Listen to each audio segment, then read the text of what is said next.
and the shop's getting busier and busier as we are starting to get into November. So if people did that, I hope it was successful. But we are turning our attention to wrestling. We're turning our attention to Monday Night Raw, and it should be a pretty fun show. I have managed to avoid spoilers, and I really hope we don't get any in the chat.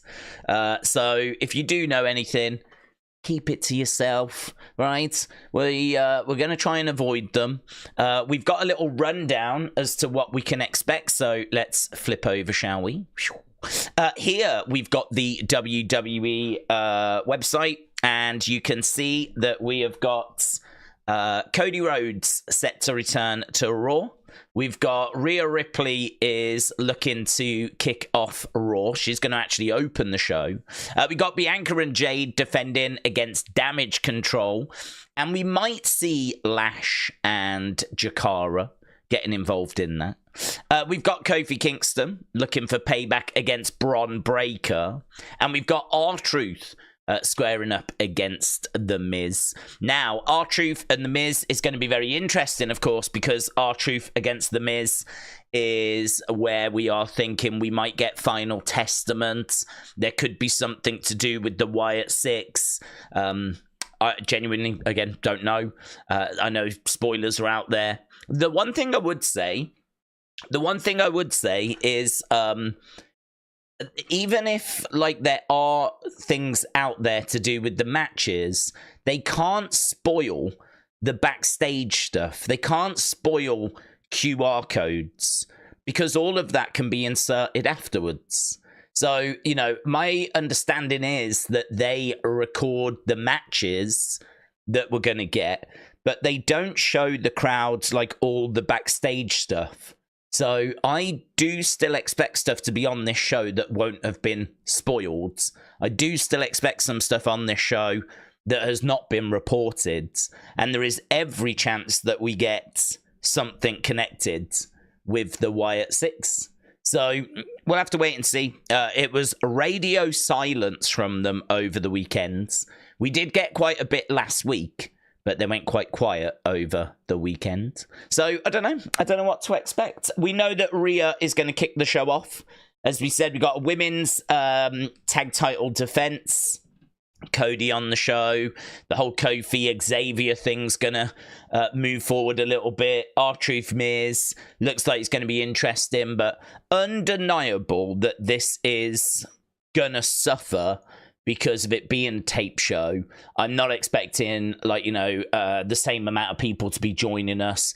I'm not expecting the interest level to be as high as it usually is because of the fact that if people really do want to find out the results, they are out there. So that's where we are. That's what we're looking at, but should still hopefully be a very fun evening. And joining us for this very fun evening is Sam. Sam, shout out to you, buds.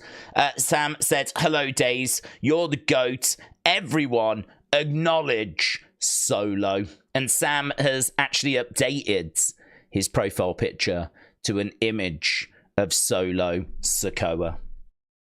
Sam, I don't think I've ever actually asked you, what is it about Solo that has resonated so much with you? Because you seem to talk about Solo a lot these days. Was there a moment that happened that you were like, yes, that's my guy? I don't remember you talking about him so much, like, I don't know, 3 months ago, 4 months ago, 5 months ago, 6 months ago.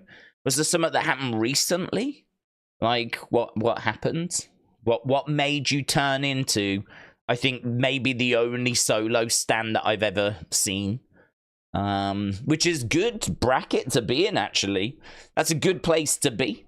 If you've got a Solo fan account, then I think you're in the minority, which is going to make you stand out, which is going to, I would imagine, do quite well. There's a lot of stan accounts, actually, out there that, like, dig into, like, pictures from the past and, like, put out fun facts and stuff. You should think about doing that, Sam, for Solo, because I don't think there's anyone else doing it. And honestly, originality is worth its weight in gold in the modern age.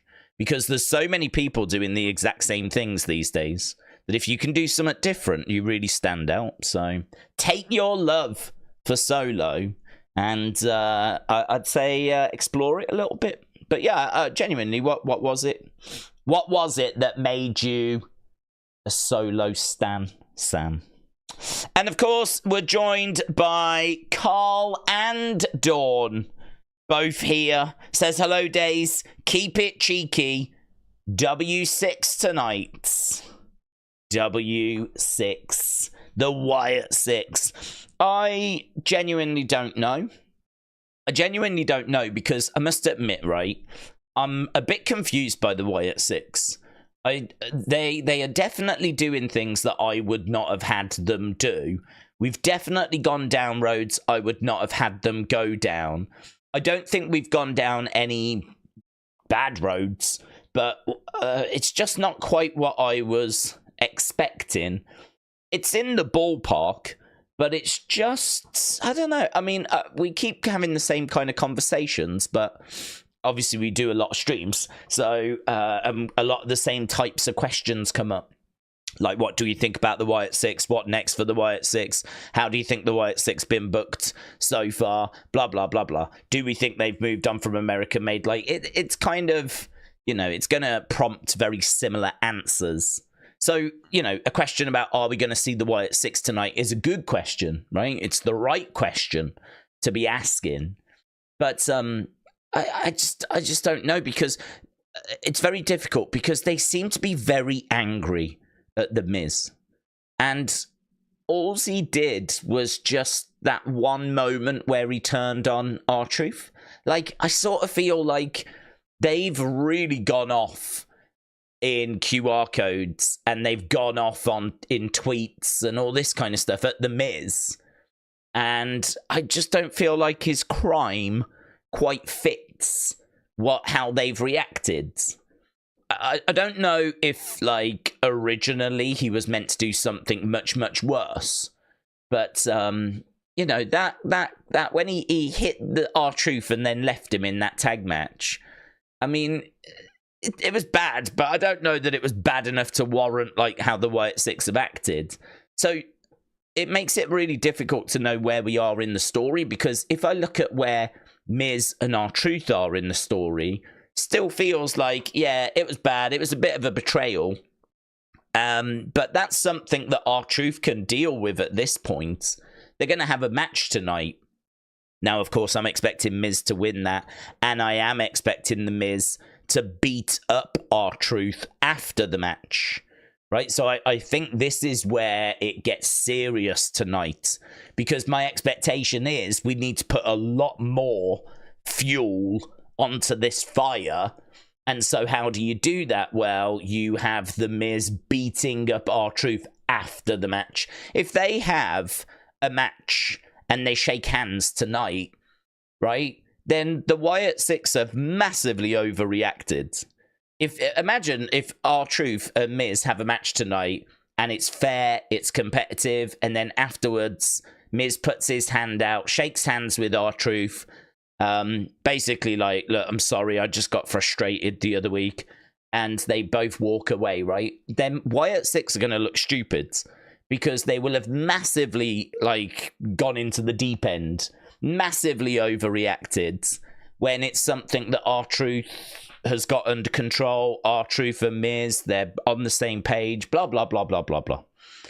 Well, of course, it's not going to go that way, right? We know it won't go that way. What's going to happen is we're going to put more fuel on the fire. I expect it to be a case where The Miz is going to attack R-Truth after the match, make things worse. It feels to me like Wyatt Sicks are reacting to something that's not quite happened yet. I feel like all this anger and bile, I feel like this should be in response to, I think, what we see tonight, which is where Miz really hammers home that he is a heel, and he, you know, starts beating up on R-Truth. People love R-Truth. So seeing him beat up on, you know, friendly R-Truth, that's going to warrant the stuff we've been seeing. So are we going to get the Wyatt Sicks tonight? It makes it very difficult because they can't come out and stop that from happening. They could come out whilst it's happening, but they can't come out before it happens. I think we need Miz to brutalize R-Truth. I think we need to go further. I think the Miz needs to go further. I don't think what we've seen so far has been really all that bad. Certainly in the grand scheme of things, certainly in the world of WWE, I don't think it's been all that bad. So we've kind of theorized that perhaps the Wyatt Sicks reacted the way they reacted because they've had run-ins with Miz in the past. So some of that anger is old anger. It's not just about this. Some of it is about how the Miztourage were treated. Some of it is about how Dexter Lumis was treated. And so some of the anger aimed at the Miz isn't just about this example. So it makes it very difficult because they are doing stuff that I wouldn't do or in a place I wouldn't be in. And it makes it very difficult to know if we get them tonight or not. I sort of feel like this fire needs to burn a little bit more. And then you get them. But I could make a story where you get them tonight. I could make a story where you don't. So I think, honestly, the Miz needs to beat up R-Truth. We need to make this situation worse. I think that means that the Wyatt Sicks aren't going to interfere unless they come out right at the very end. So I'm thinking their response will be a QR codes, a little interruption, a little vignette, or something that just lets Miz know you're done, you're dead. We told you not to turn, you turned, now you've done this. It's over. It's over for you.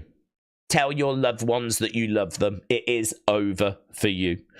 I'm thinking something along those lines. But they keep doing things that I, wouldn't have done or wouldn't have expected. So they're very much keeping me on my toes. So, Carl and Dawn, hope you are well. And Sam said, it's because he has aura and I love his matches. Yeah, but was there a moment that you'd have to super chat him, Sam? But was there a moment?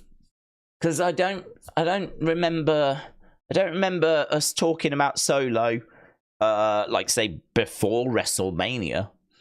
It seems to have been maybe since he stepped up after Roman went away. Like, I wondered if there was a moment. I wonder if there was something he had done or said, or a specific match he had that clicked, and you went, "Yeah, that's my guy." Or maybe you've just been a fan since NXT. And like his NXT days, and you've just enjoyed watching, and he's just grown, and don't know. It's interesting. I honestly do not see much love for Solo on social media, so it's very interesting that you have gravitated towards him. Carl and Dawn said, "What if the Miz beats R-Truth before the match starts? AOP come out, and then Wyatt Sicks come out." Yeah, Carl. Yeah. You could do that. You could do that. I think the main thing for me isn't so much if we get the Wyatt Sicks. I know that's what people want, but the thing that bugs me more than not getting the Wyatt Sicks is the fact that they're responding so aggressively to something that I just don't think warrants it. So for me, I want to fix that first. So the way you fix that is you make the situation they're responding to worse. So as long as we get R-Truth getting battered, right? I mean, I want the Miz to go off the deep end. I want him to lose it. I want him to show that there's no coming back. There's no, "Oh, I'm sorry about that." Like, that ship's... I still think he could do that. As of right now, I think The Miz could have a match with R-Truth, and he could apologize after, or even before the match starts, shake his hand and say, "I'm really sorry about what happened." Friendly contest, and they could be okay, right? I'm sure there would still be, like, some issues, but they would be okay. It still feels savable, salvageable, that relationship, to me. It doesn't feel like it's done, it's over. It still feels like an apology would go a long way. If he brutally attacks R-Truth, like beats him down, and like, you know, does it in, say, the cold light of day, that there's not really an apology where that's gonna repair that relationship. Certainly not anytime soon. So yeah, that's what I'm looking for first. So if we get that, AOP come out and then the Wyatt Sicks come out later, yeah, I can vibe with that. That would be fine. That would be fine. But we do need that beatdown first. For me, the way that I look at the Miz situation was, you could tell that Carrion had been speaking to him, but Miz, like, he kind of acted in the heat of the moment. There was a frustration that had built up. And I still get the impression he had acted out of frustration. So if he was to do it again, only this time in the cold light of day, right? There's no frustration that's built up now. Now it's just him being a douche. Now it's just him being brutal and beating down on R-Truth on a completely separate day. You know, R-Truth hasn't wound him up. It's a completely different situation. That's what I want to see. So yeah, I like what you said there. I think that could definitely be a way that we go forwards. We get something like that tonight. Equally, we might get a beatdown, and then they respond with a video package or a QR codes, or God only knows, they might end up not doing any of that. It might be something completely, like, again, we go down a road that I'm not anticipating. So don't know, the whole thing's leaving me a bit, not confused. I sort of get it. I sort of get what we're doing and where we're going. I feel like the big things I understand, but it's just the pieces aren't quite fitting at the moment. But hopefully after tonight they do. Hopefully after tonight everything fully fits and we have got our head completely around the situation. Right, I want to find, where was Sam? Solo pointed at me after I screamed, "I love you, Solo," on July 19th at a show, and that's when, right, that'll do it. I'm with you now. It didn't feel like we'd been talking about Solo much, like, say 3-4 months ago, but in July, which would have been, what, 3 months ago? He pointed at you, and that's my guy. That makes sense now, Sam. That makes sense now.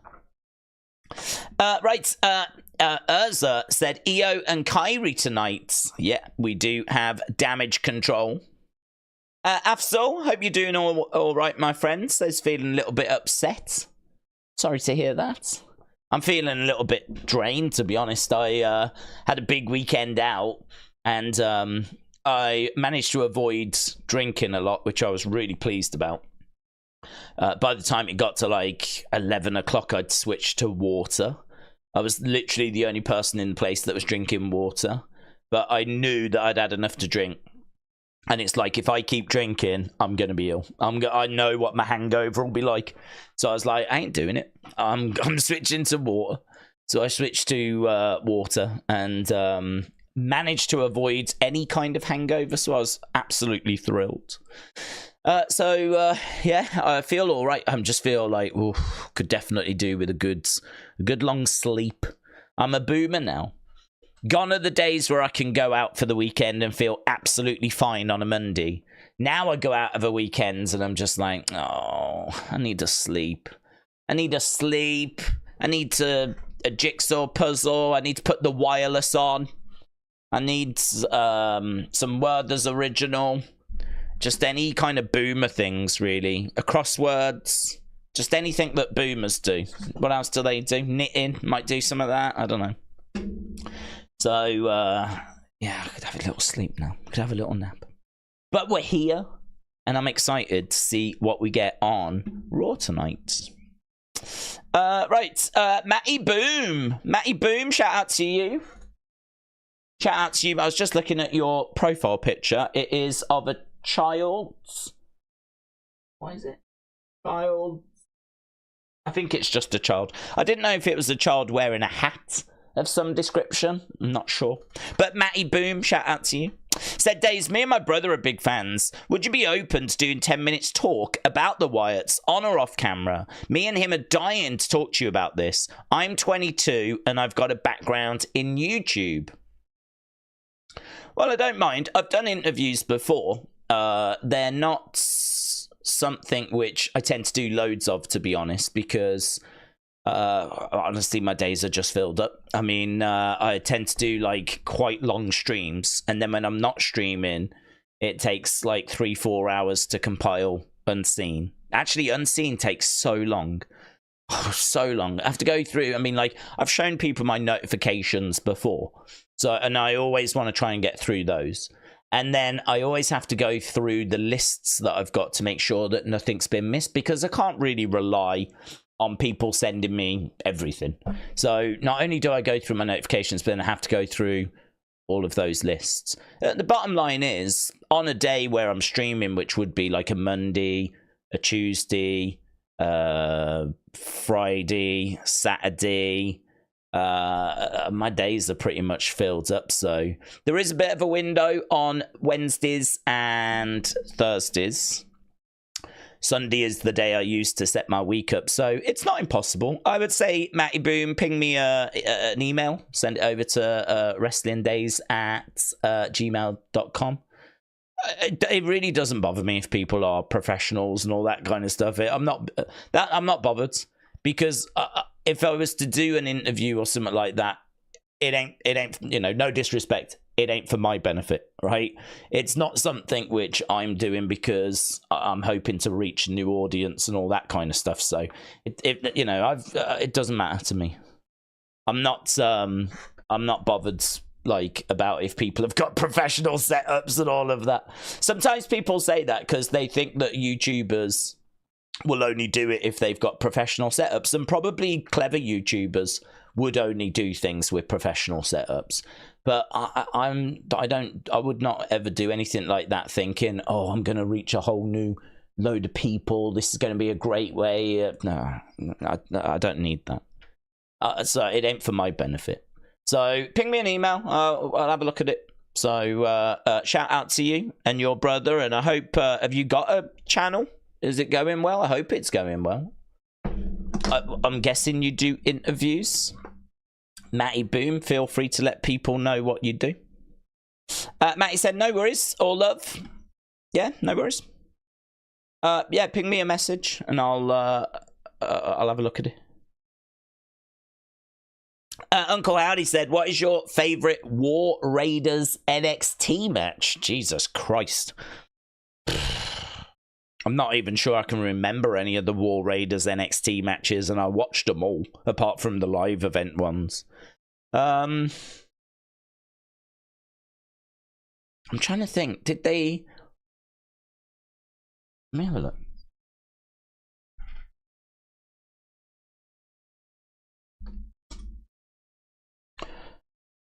There was one at New York, but I can't remember who it was they faced.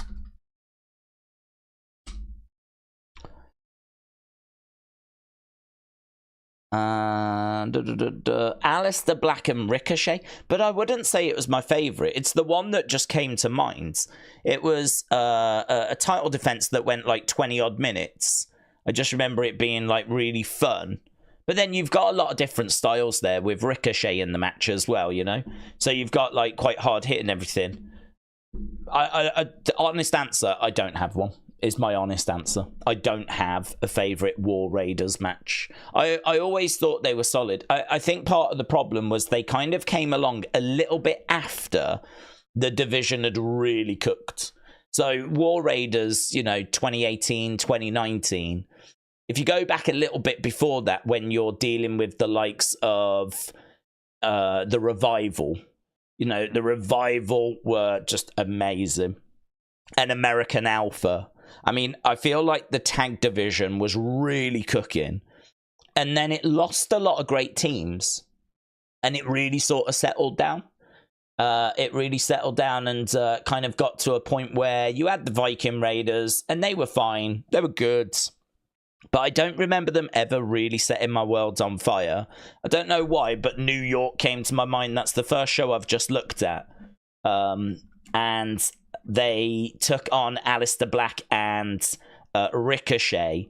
And I believe that that was where we'd had like a big tournament. And like it was just a match that I remember being good. And I enjoyed it. And it was at a takeover. And the takeover matches tend to deliver. But I can't really say even that is a match I would recommend. Even that's not a match I'd be like, oh, go and search that out. It's amazing. Well, if anyone wanted to go and watch some really good NXT tag team wrestling, I would say go back to the Revival. I mean, the Revival matches from a few years before that. They had some absolute bangers. They really did. I mean, I think there was one where they take on DIY and American Alpha especially. I mean, American Alpha were killing it. Blake and Murphy as well. They were always a really good team. So I feel like that's when the tag division was really cooking. By the time the Viking Raiders were around, the division wasn't as strong. So, yeah, can't really give you a satisfying answer on that one, unfortunately. But if anyone's got a satisfying answer, feel free to let us know. David said, no NXT on November 5th. It's going to be election day. So NXT for that week will move on to November 6th. Write this down, said David. Yeah, it's next night, isn't it? I've heard it moves to the Wednesday. It doesn't make no difference to me. To be honest, it doesn't really matter. I mean, I'm sure there's some people that might be disappointed because they like to watch AEW and they don't want NXT going up against AEW because they don't want to have to watch both shows at the same time. For me, I'm not bothered because I don't watch AEW, so it's really no problem. So, yeah, that's fine. So, David, shout out to you. Right, Absol said, do we think that Roman will stay in SmackDown? Because whenever he goes to Raw, the fans don't really support him as much as SmackDown. Do you think he'll stay on SmackDown? When he goes to Raw, the fans don't support him? Surely the fans love him everywhere. He's normally up there as like the top merch seller. I don't think there is a Raw SmackDown difference. I really don't. I really don't think that there are people that are diehard Raw fans that won't watch SmackDown. I mean, I think that's something WWE have tried to do in the past. The problem is, though, it's all WWE, and WWE at its core want you to watch both. They don't really want you to choose because they want you to enjoy both. So it's never been the same as WCW versus WWF or AEW against WWE or even TNA back in the day against WWE, right? It's never had that same vibe. So I don't really ever come across anyone that tells me they only watch SmackDown.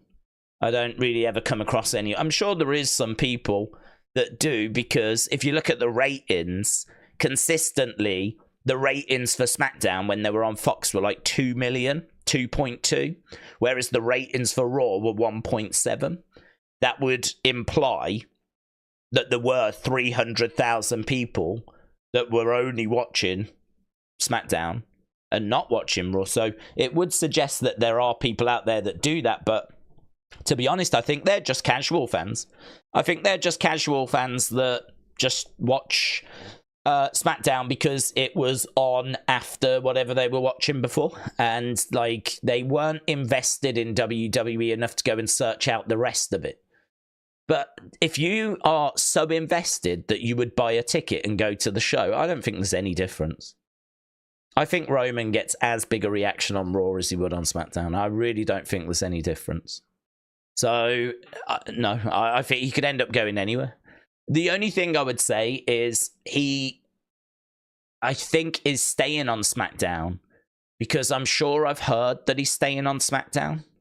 I'm sure I've heard that they're going to use him for a few weeks to promote Netflix Raw when it first moves. and then he'll be going back to SmackDown. But that is an arena full of people, and just like SmackDown is, and it's not going to be any different. So, and plus also, when's the last time we saw him on Raw to make that kind of a statement? I mean, honestly, I can't even think when we last saw him. So, no, my honest opinion is I really don't think there'd be any difference. WWE fans are WWE fans. I really don't encounter many, if any, people that only watch one over the other show. Oh, everyone's got a favorite show, don't get me wrong, and there are definitely people out there that don't like Roman, but I can't agree that people on Raw don't really care about him or don't feel as passionate about him as people on SmackDown. I think it's just people on SmackDown see him and people on Raw don't get to see him. But a lot of the people that go to Raw, they watch SmackDown as well. It's the same fans. It's just different show. Connor said, Daze, 10 big changes coming to WWE on Netflix. Preemption a thing. Ratings war will require different partnership. No set end. New set. Format change. PG era. Reshuffle. Wednesday Night Raw. Freedom. I don't know what any of that means. Just Connor, you've just written the word freedom at the end. Like, what does that mean? Here's 10 changes to Raw. Freedom! Do we mean freedom from, like, PG? Because we're not expected to really deviate much from where we are now. They won't censor the swearing, right? And we think that there is occasion for there to be some blood, if when required. But overall, the shows are going to be exactly as they are now. That message has been pretty consistent from the talent and from Triple H. I mean, Dominic said on Logan's podcast, like, don't expect there to be much in the way of change in that regard. You know, we are not going TV 14. This is not going to be the Attitude Era. So if anyone's got that as an expectation, I would definitely dial that down. I think it will go a little further at times, but those times are going to be few and far between. It's not going to be like every show we're swearing and we've got, you know, sex celebrations and bikini clad women and, you know, all that kind of stuff. Like, that ain't where we're going. I think it's going to be largely where we are now because at its core, WWE does not want to lose its young audience.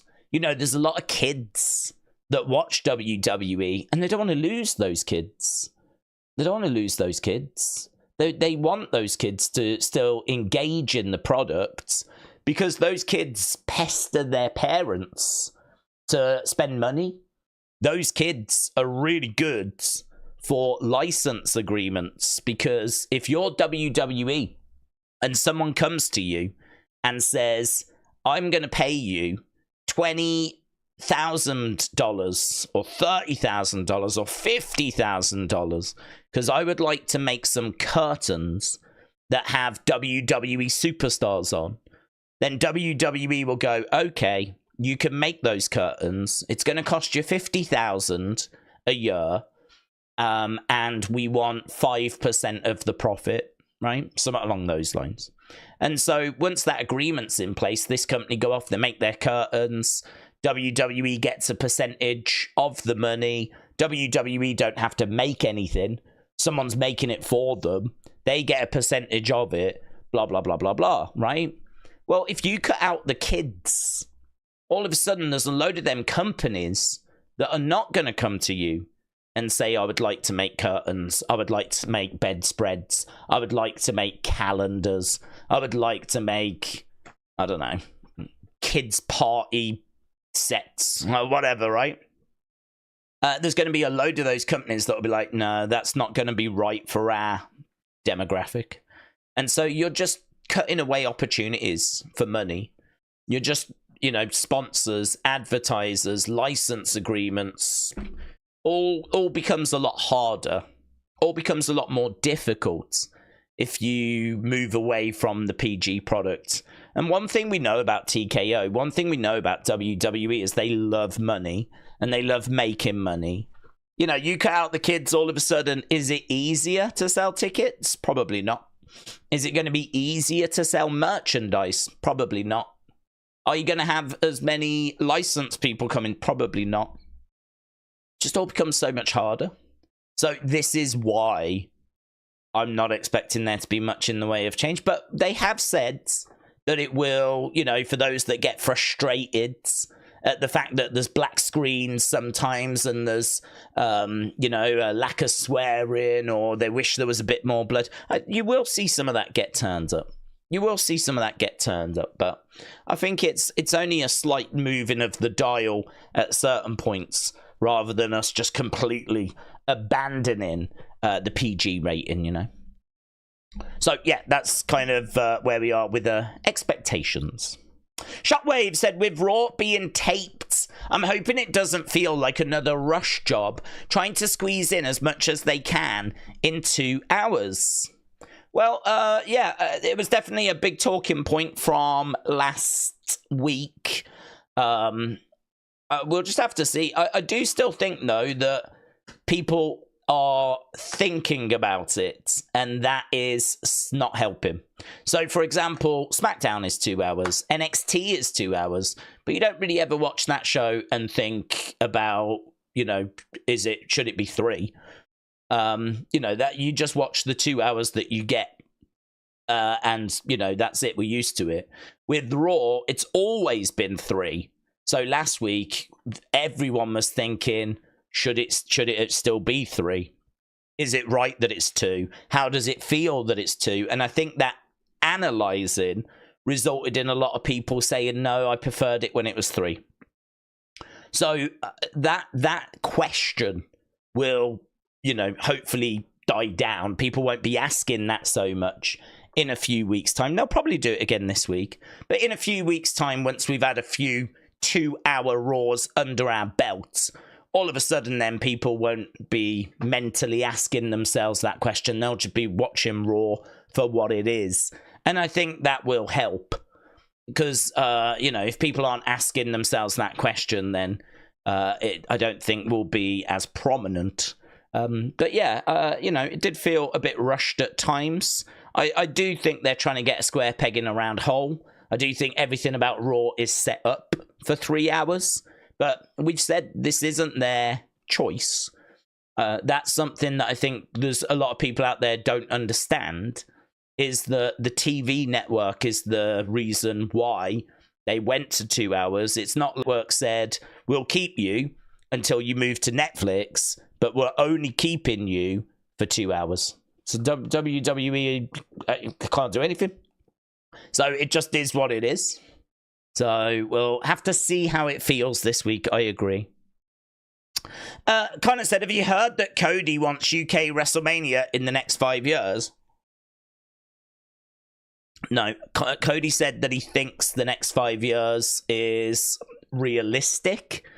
He says that WrestleMania in the UK should happen, and he believes that it's more likely than ever.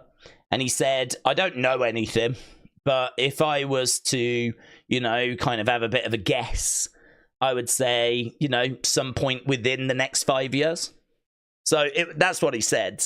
He didn't say that he wanted it in the next 5 years. He was guessing as to when it might take place. And, yeah, there's a good chance. I mean, listen, we have never been this close, because we all saw those pictures of Triple H and Nick Khan meeting with the London mayor. And, you know, that's fantastic for us in the UK. And I agree with him. I think the next 5 years is a perfectly acceptable time frame. I think that, you know, next year, I can't remember where we are next year. It's Vegas, isn't it? And then didn't Minnesota try and get WrestleMania 41? So if we're at Vegas next year, I wouldn't be shocked if 42 was Minnesota. That wouldn't shock me, because they tried to get 41.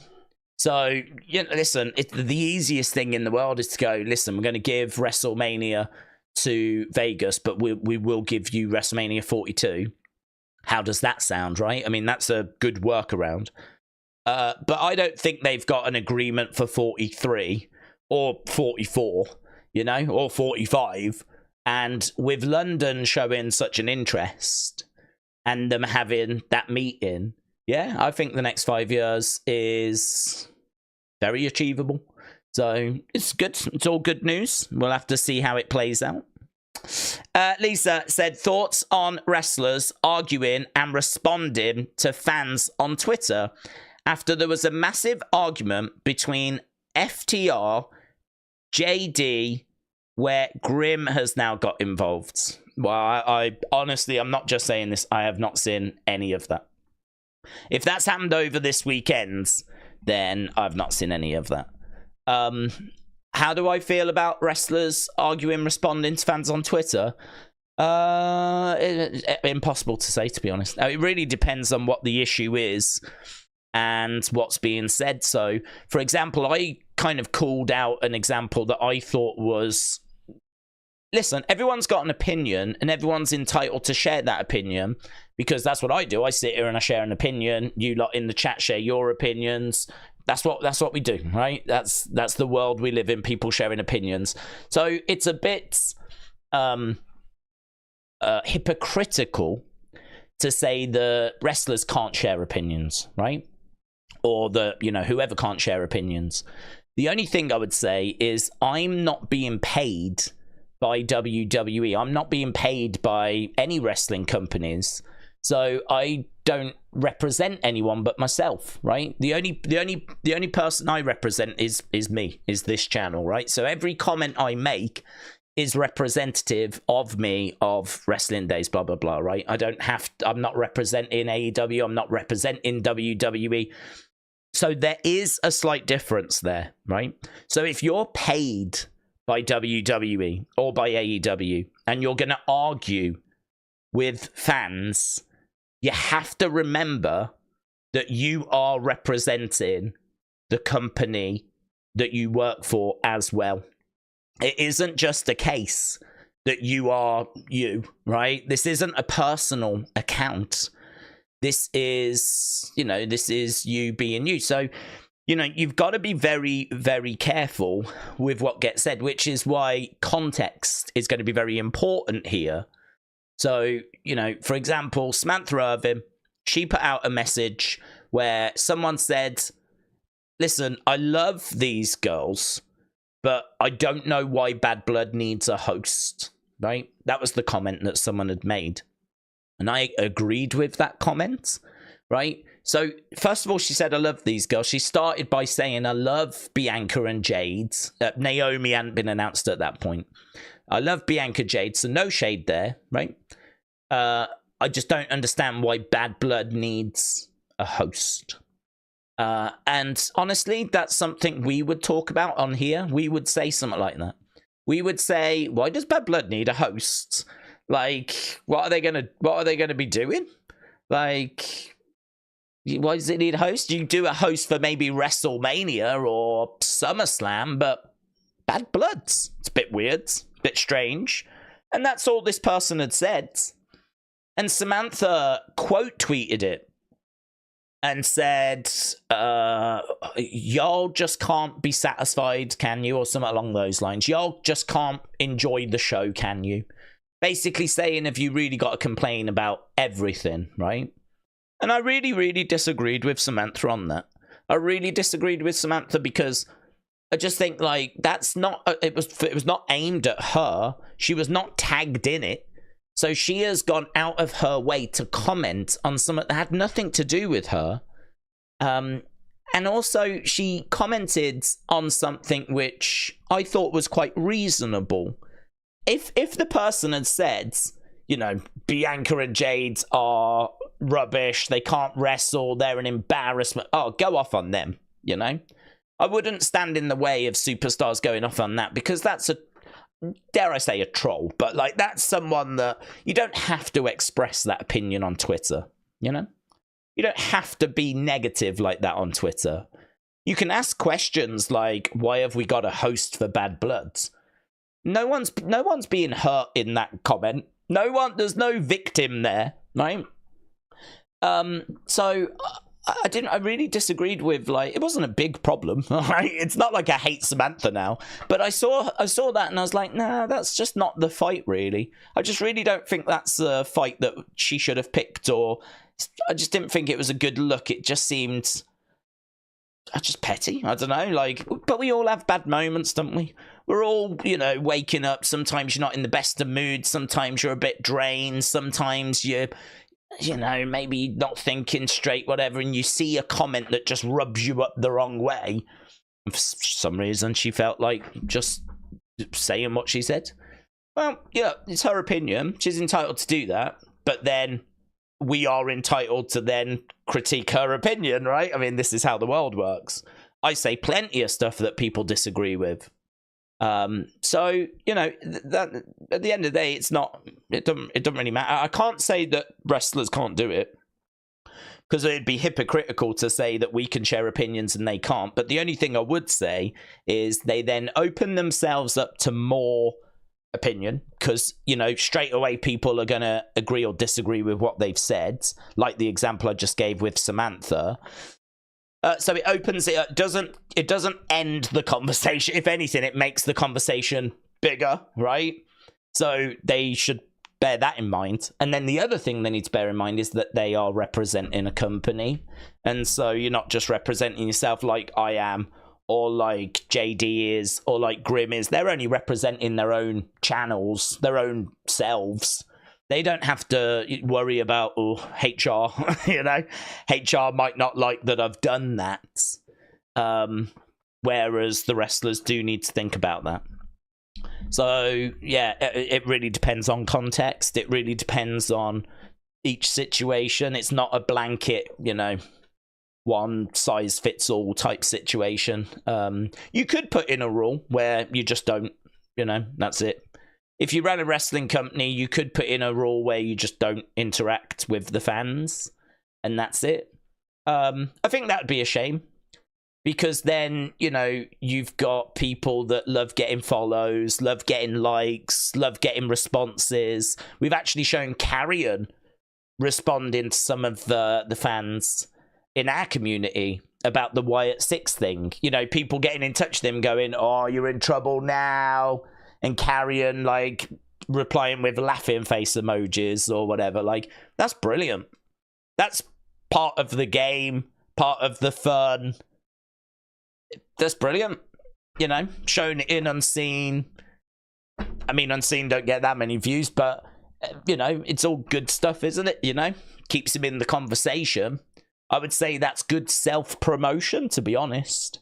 So I think if you have a blanket rule where wrestlers can't do that, you're going to lose a lot of good stuff. It's difficult, isn't it? It's hard. So I would just say, it's like most things in life, there's a grey area there. And it would really depend on a case-by-case basis. James said, Road Dogg liked my tweet earlier. Yeah, you see, that's great. That's great, isn't it? Jamie said, I was arguing for WWE. They do better match style. You can have crazy moments and wow moments with a move, but there's more to a match than that. AEW need to get that, says Jamie. Brony said 1.65 for SmackDown. Roman on the show boosts the ratings by 150,000. Acknowledge him, says Brony. I find it funny how ever since Ricochet went to AEW, he has been online responding to everyone hating on AEW, said Isri. Howdy, Wyatt Sicks, hello, said Daze. Wasn't WrestleMania supposed to be coming to Indianapolis in the near future? Yeah, I think they've got a date, but we don't know when. So over the next 5 years, they could be in the mix as well. So yes, Indianapolis have got a deal where they get Rumble. Don't they get like Rumble, SummerSlam, and Survivor Series? But it's been announced that they will get a WrestleMania, but no date has been announced when yet. So over the next 5 years, they absolutely could be in the running as well. So Yeah, this is probably why Cody said 5 years, because there are a few places that are kind of rumored and are in the mix for getting a WrestleMania. So it's hard, isn't it? I mean, I would love for the UK to get a WrestleMania. I think the UK would do it right. I think that it would be a great WrestleMania from a, crowd energy site. I mean, like, you do it at Wembley. Wembley's 90,000 and it's going to sell out. And so, it's perfect. Lovely. I mean, 2 nights there, you'll sell that, no problem. And that's going to be a big WrestleMania. We've done bigger, but, it ain't like we've done a few 67,000s and 70-odd thousands. No reason, even with a stage, with floor seating, no reason why this can't be 90 plus for both days, So there's not really a reason anymore. With like streaming and catch up and on demand, back in the day, the way it used to work is you would buy the pay-per-view and you'd watch it live, and then if you didn't get a chance to watch it whilst it was live, you'd have to wait. I want to say it was like 11 a.m. So the show would be on at like 3. Was it 3? No, it'd be on about 1, and it would go till about 4. Then I think there was another rerun at maybe 7. And then I seem to remember there would be another one at about midday. And after that, I don't know. I mean, that might be it then. I mean, there was no on-demand. They would show it, and then it would get repeated. And I think that was it then. That was it. I mean, it was done. So, that it makes it really hard if you can't watch there and then. Your options are very limited. Whereas, I'm talking, that was the 90s. Now, if you don't watch it live, it doesn't matter, does it? I mean, you just go to Netflix, go to the network, go to Peacock, go wherever you have to go, and you can watch it whenever. So there's not really a reason as to why it's a problem anymore. I don't even think the time is a problem. I don't think the time's a problem. I mean, I think ideally, we're 5 hours. So if you start it at 6 in the UK, it's going to be starting at 1 on a Saturday. And I know people might be like out seeing family, stuff like that. But if you give them enough advance warning that they need to be at home watching at 1, then, they'll be at home watching at 1. I mean, a show starting at 1 p.m. or starting at 6 p.m. doesn't really make a massive difference, I don't think. It's not like it's going to start at 6 p.m. for us. 4 a.m. for you in America. Do you know what I mean? It's not that inconvenient. So, and plus also now, because WrestleMania is 2 days, we know the shows aren't going to be going 4 or 5 hours. They tend to do like 3.5, something like that. 3.5, because we got 2 days. So the shows aren't even that long anymore. I mean, you do get quite a big pre-show. But, again, start the whole thing at 6. You'll be done by 11. And so 1 till 6, something like that. East Coast. Even on West Coasts, that would still be 10 a.m. start, which is a bit moodier, I do concede. That's a bit moodier. But I still don't... Not impossible, is it? Getting up and you're straight into WrestleMania, and then you've got your whole evening to do whatever you want. So, yeah, listen, for a one-off WrestleMania, to give the UK, finally give the UK, after over 40 years, a WrestleMania, I think I can't really see too many barriers, to be honest. Right. Thoughts on Danielson ending his wrestling on Saturday. It was a shame that Tommy Travels was not able to stream it. Lisa, shout out to you. Yeah, so what I heard, I think we knew this year was going to be the year he was going to call it quits. He said ages ago that once his daughter reached the age of whatever it was, 7 or something, he was going to call it quits. And he'd been making noises about like his neck being like seriously injured. So I think he went into that match with it a possibility that this was going to be it. I don't pay enough attention to AEW to know where the odds were. So people might have been saying, no, he's just bluffing, you know? He's just making it, like, building it up so it kind of swerves us. I genuinely don't know. I don't know where the conversation was with that. What I do know is when he lost, I wasn't massively surprised. And I never saw it, right? So I know people are going to be like, oh, it was atrocious, because I saw so many people saying it was a rubbish ending, right? The only thing I would say about it is I never saw it, so I can't really comment. I'm still going to. But that will be how he wanted it to end. I've no doubt about that. I've no doubt, because Tony loves the wrestlers, right? Arguably too much, and gives them too much freedom. And I have no doubt in my mind that he will have sat down with Bryan Danielson and said, you tell me, how do you want this to end? And they will have planned it, and they will have come to an agreement. And this is how it played out. So in my mind, that is what he wanted, and it went the way he wanted it to go. So if people don't like it, that's fine. But I think it's Danielson that people are down on, like from a creative point of view, not Tony Khan. I don't think that was necessarily a Tony decision. I think that Danielson would have had a big part in that one.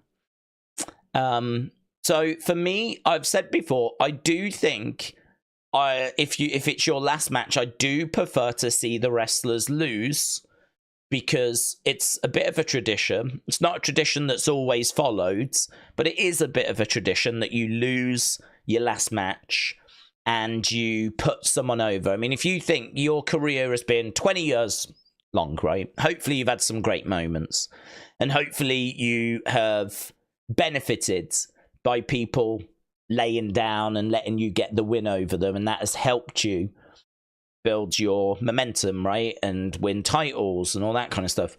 Really, with your last match, there's nothing else like for you to do, and a win doesn't really achieve much, because normally people's last matches aren't for anything. They're not for a title or anything, right? And so your last match, you lose it and you put someone over. It's kind of the final thing. It's the final way of giving back to wrestling. Because a loss to you at that point ain't going to matter. You know, people always say, oh, if they lose, they're buried, you know, and all this kind of stuff. But it's like, well, their career's over. They're done. This is the end of the road. So a loss doesn't matter. So I don't know if people were down on him losing. I think people might have been more down, not so much on the loss, but on the fact he got choked with that bag again. I did see images that he'd got choked out with the plastic bag again. So maybe people aren't down so much on the loss. Perhaps they're down on the bag thing. Again, for me, though, I would take that as him giving back. He not only wanted to lose the match, but he wanted to make Moxley hated. He wanted Moxley to be despised. And he wants that group to be despised. And, you know, retiring Danielson, ending his title run, and then, like, suffocating him with a plastic bag as the show comes to an end. Well, it caused a lot of anger. It caused a lot of upset. It probably did what it was meant to do. The only problem is that anger and upset going on to Moxley, which is what they want, or is it going on to Tony Khan? Which is, they don't want that. They don't want all the anger and the heat to go on to Tony. But if that anger and upset goes on to Moxley, job done. Brilliant. That's exactly what they were hoping for. It's exactly what they wanted. That's exactly why they did it. Because they want people upset. They want people angry. They want people complaining. They want people frustrated. That's why they did it. But they want all of that to go to Moxley, because the reason it was done was to make him hated, make him despised, make that group despised. That's the reason they did it. I don't know. I can't answer as to where that anger and heat and all that's gone. But this is why I keep saying Tony Khan is too prevalent. He's too, you know, I saw a lot of people saying it was like one of the worst booked endings and all this kind of stuff. And thinking that maybe Tony has took some of the heat, which doesn't benefit them. That's not really what they're looking for. They're looking for it to go to Moxley. So, I don't know. That's for whoever watched it to make their own minds up. But, yeah, if he's injured, I mean, that's it. He's done, isn't he? There's not really a conversation to be had. He can't carry on. He's reached the end of the road. It was time for him to walk away. There is a belief he'll come back, maybe still work the odd match. But his full-time career, done. And he's been brilliant, isn't he? I mean, if you're going to talk about the best wrestlers of this generation, he's absolutely on the Mount Rushmore. I don't have a doubt about that. If you want to talk about the best wrestlers of the past 10 to 15 years, then Danielson is absolutely on that Mount Rushmore. He may even be the first face that you start chiseling into that for best in-ring competitors of the past 10 to 15 years. That, for me, is the legacy that he leaves. He was the main guy on the indie scene. He was the main guy in Ring of Honor. When he got signed with NXT, there was so much excitement.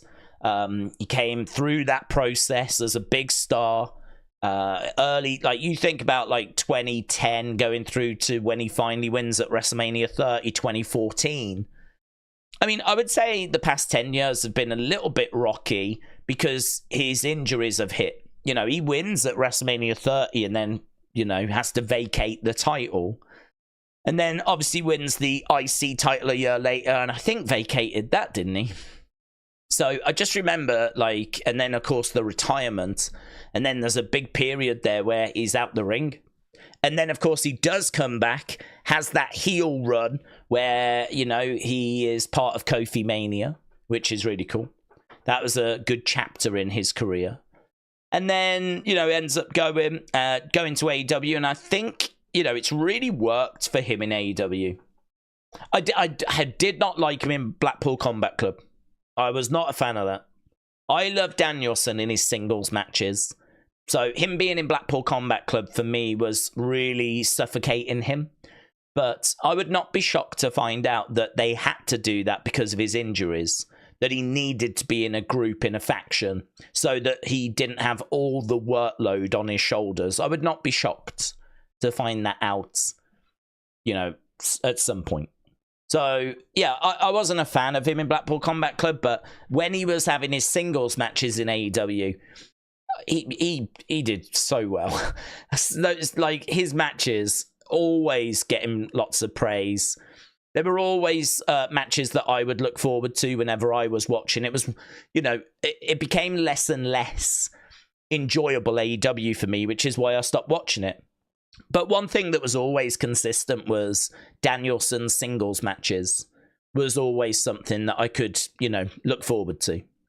So, yeah, I think he's been brilliant. He's you can't really sing his praises enough, really. I suppose in a way it's just a shame that he was not bigger, like physically, because I think opportunities would have come easier for him. And I think he would have had a more successful career from an achievement point of view. But he really thrived in that underdog role. I think his size was a big part of his character. So had he have been bigger, it would have completely changed his dynamic, you know? So, I don't know. It's one of those, isn't it? Would it have been better if he was a little bit bigger? Would he have got more opportunity? Sure. Would he have been more successful? Yeah, I think so. But I think he was meant to be who he was. And he played that character so well. So, yeah. Nothing but love and respect for Bryan Danielson. Dean, shout out to you, my friend. Hope you are well. Says, Daze, I hate to ask this. Ask away. But all of this inactivity on the shows for the Wyatts, one of the things that created the group, does it mean that WWE might be done with them? No, not a chance. No. I have no concerns about that. I think the truth is that they got brought in and I think it's very difficult because you've got to remember everything we're seeing with them, we're seeing and they are doing for the first time. I know that they will have done some rehearsals, and I know that there will have been a lot of production meetings, but you have to remember this is not a group that have had a run in NXT, right? This is not a group that has arrived fully formed. This is very unusual. I mean, how many times do we get a faction on the main roster that has not competed together ever before? I mean, this group would have come through NXT had it have took the normal route. But even if, like, because we're seeing a few teams, like, skipping NXT, like Motor City Machine Guns, right? They're skipping NXT. But they've been together how long? And they've won how many TNA championships? So they've got tons. I mean, one thing that Motor City Machine Guns have got is experience. Whereas you look at the Wyatt Sicks, it's all brand new. They ain't done anything to get their first match together. Was the match we saw on Raw. So it's very difficult to look at them with the same analytical eyes as you would everyone else, because everyone else has had the benefit of gelling, working on their chemistry, getting their timings down, working as a team, overcoming obstacles, getting onto the same page. So, you know, it's really hard. So I think they've done this first feud, which was against American Maids. And I think that was an introduction to the group. And it's been okay, right? It was okay. I think it had some really good moments. But I think there are a few frustrations, which maybe if we could go back, maybe we would tweak. I'm not sure. For example, I wish that the group had been more fearful, you know, afterwards. I wish American Maids had really been sent a message. And it just doesn't really feel like they have been. You know, they still seem as cocky now as they were before. So that's something that I think could have been tweaked, you know. And yeah, again, like Howdy and in changing his look. I mean, I think they nailed it with the dreads. I'm not sure about the non-dread look. But, you know, I think we're having to play around and try stuff because we never had an opportunity to do it down in NXT. So anyway, cut a long story short, they've done that feud. They're now ready for the next feud. The problem is the people that they're going up against are not ready. Now, I don't know where the issue has come from.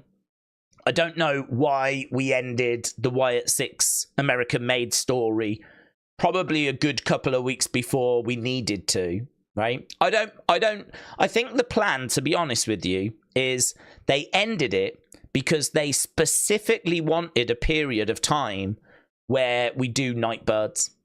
I think Nightbirds and White Rabbit has been really well received. People love it. They're really engaged with it, right? Not everyone, right? Nowhere near everyone. But a good chunk, a good percentage. Certainly the fans of the Wyatt Sicks. They really love Nightbirds, White Rabbit, QR codes. And so I think what WWE have tried to do is they've ended the feud with American Maids and they've gone, well, let's do a little Nightbirds, right? Let's do a little campaign where we set up the next feud. Listen, in a room, right, where you have these ideas, that sounds good. Yeah, because that's what those fans love. So we've done the American Made thing, then we do a QR code campaign, then we move on to Final Testament, Miz, and we move on to that. Now, whilst the QR thing's going on, that's when we can get Miz and Final Testament onto the same page, and boom, we'll be ready, right? So a lot of people see Wyatt Sicks having not been around for several weeks, but I think the truth is, they have been around. It's just they've been around in a different way with QR codes. And so we've been eating pretty good, to be honest, with digging into the QR codes. But the problem is, if you don't really engage in those, if that's not something that excites you, then it does feel like they are absent. It does feel like the Wyatt Sicks have just gone missing, right? But the QR codes, I think, have been a welcome return for the people that are really into those, and welcome return for the Wyatt Sicks fans in particular. And it does feel like we're at the point where we're ready, really. We may get another QR code tonight. I don't know that they're going to be on the show, but, you know, we still haven't got Miz with Final Testament. We can't really go after Miz on his own because that's not a challenge for the Wyatt Sicks, you know? Miz on his own, I mean, what are the Wyatt Sicks meant to do? Just beat him up and look like heels. Like, we need Miz to join with Final Testament, and that hasn't happened yet. Hence why I said I don't think that we've given up on Wyatt Sicks. I do think you could make an argument that the timings aren't quite right from a creative point of view. I think you could make an argument that we should have carried on American Made for another couple of weeks, then done the QR codes, and then, you know, boom, straight into it, you know? I think, again, we could look at that, make it a bit tighter. It does feel a little bit loose. I think, wasn't it last week we didn't get a QR code? There was literally just a flicker on screen that says you have been warned and whatever, but there was no QR code. I mean, it was literally... I remember doing an unseen before last week's Raw so that I was free to do a Wyatt Sicks video, and then we got pretty much next to nothing on the show. And I remember being like, oh, goddamn. I was ready for a QR code last week, and then I never got one. So I think that it's nothing to do with them giving up on the Wyatt Sicks. Don't believe that at all, right? Not for a second. It's very rare for me to give 0% chances anymore, but I would say there is 0% that they've given up on Wyatt Sicks. So for me, they're just waiting for Miz and Final Testament to get together so we can move on to that next feud. And I think maybe it's just been a little bit loose. Could have been a bit tighter from creative, from Triple H, to have got us from one thing to the next. But listen, it is what it is. And as we said, you know, lots of moving parts. You know, they may have had plans, and there may have been travel disruption. There might have been sickness. There could have been illness. There could have been some backstage drama where you were meant to be on the show and we pulled them. You know, there could be wellness policy fail-ins, you know, drugs. And I'm not saying there is. I'm just saying that there are plenty of reasons as to why things might not go the way that you planned them to go, that we might not have heard about, right? These are kind of things that do happen, where people miss flights, miss the show, there's travel disruption, the plans have to be changed as a result. Like, this kind of stuff does happen. I'm not saying that it has happened, but I don't know. It could have been something like that, which has then knocked everything out by a week or two, which now means that it's not quite matching up. Or it could have just been Triple H dropped the ball, to be honest. It could just be that he's got so much that he's got to be looking at. The Wyatt Sicks next opponents were a couple of weeks out and weren't quite ready for them, you know? And so we've just kind of ended up with where we are, which is kind of, we know where they're going. We've had all the clues. It just hasn't quite arrived there yet. So that's my reading of it. But because they've tweeted so much, and because we know that they've been sending, you know, if it was no QR codes, no Wyatt Sicks, no tweets, maybe I'd feel different. But we've had QR codes, we've had tweets. I'm confident I know who the targets are. I'm confident I know where we're going. Nah, feel pretty good. Brony said, I've never seen anything from Motor City Machine Guns. The hype around them is real, so I'm excited to see them on Friday. Yeah, I'm the same. I don't know them. You know, I'm sure they're good. I'm quite happy, like, to admit I just don't know them. I don't know if they are good. But they're very highly decorated in TNA. And WWE have signed them, and you know, they must see something in them. It's kind of a surprise, really, because I'm sure they're in their early 40s. I don't think you're getting loads of time out of them. So, but WWE must be confident that they're going to get a good 3 to 5 years, which is still, you know, a good amount of time in it. But it ain't like they're in their 20s or even their early 30s. I believe they're both in their 40s, early 40s. Which maybe in 2024 is not as old as it used to be, you know? Early 40s is where wrestlers were really breaking down with all the matches they'd had by that point, you know? Injuries really catching up. Perhaps it's just not as bad anymore. I don't know. Yeah, a bit of a surprise, but we'll see. Jamie said, do we think... I just think they looked at where the next heel faction could be, and maybe they didn't quite like the Wyatt Sicks look, so maybe a little edit or two.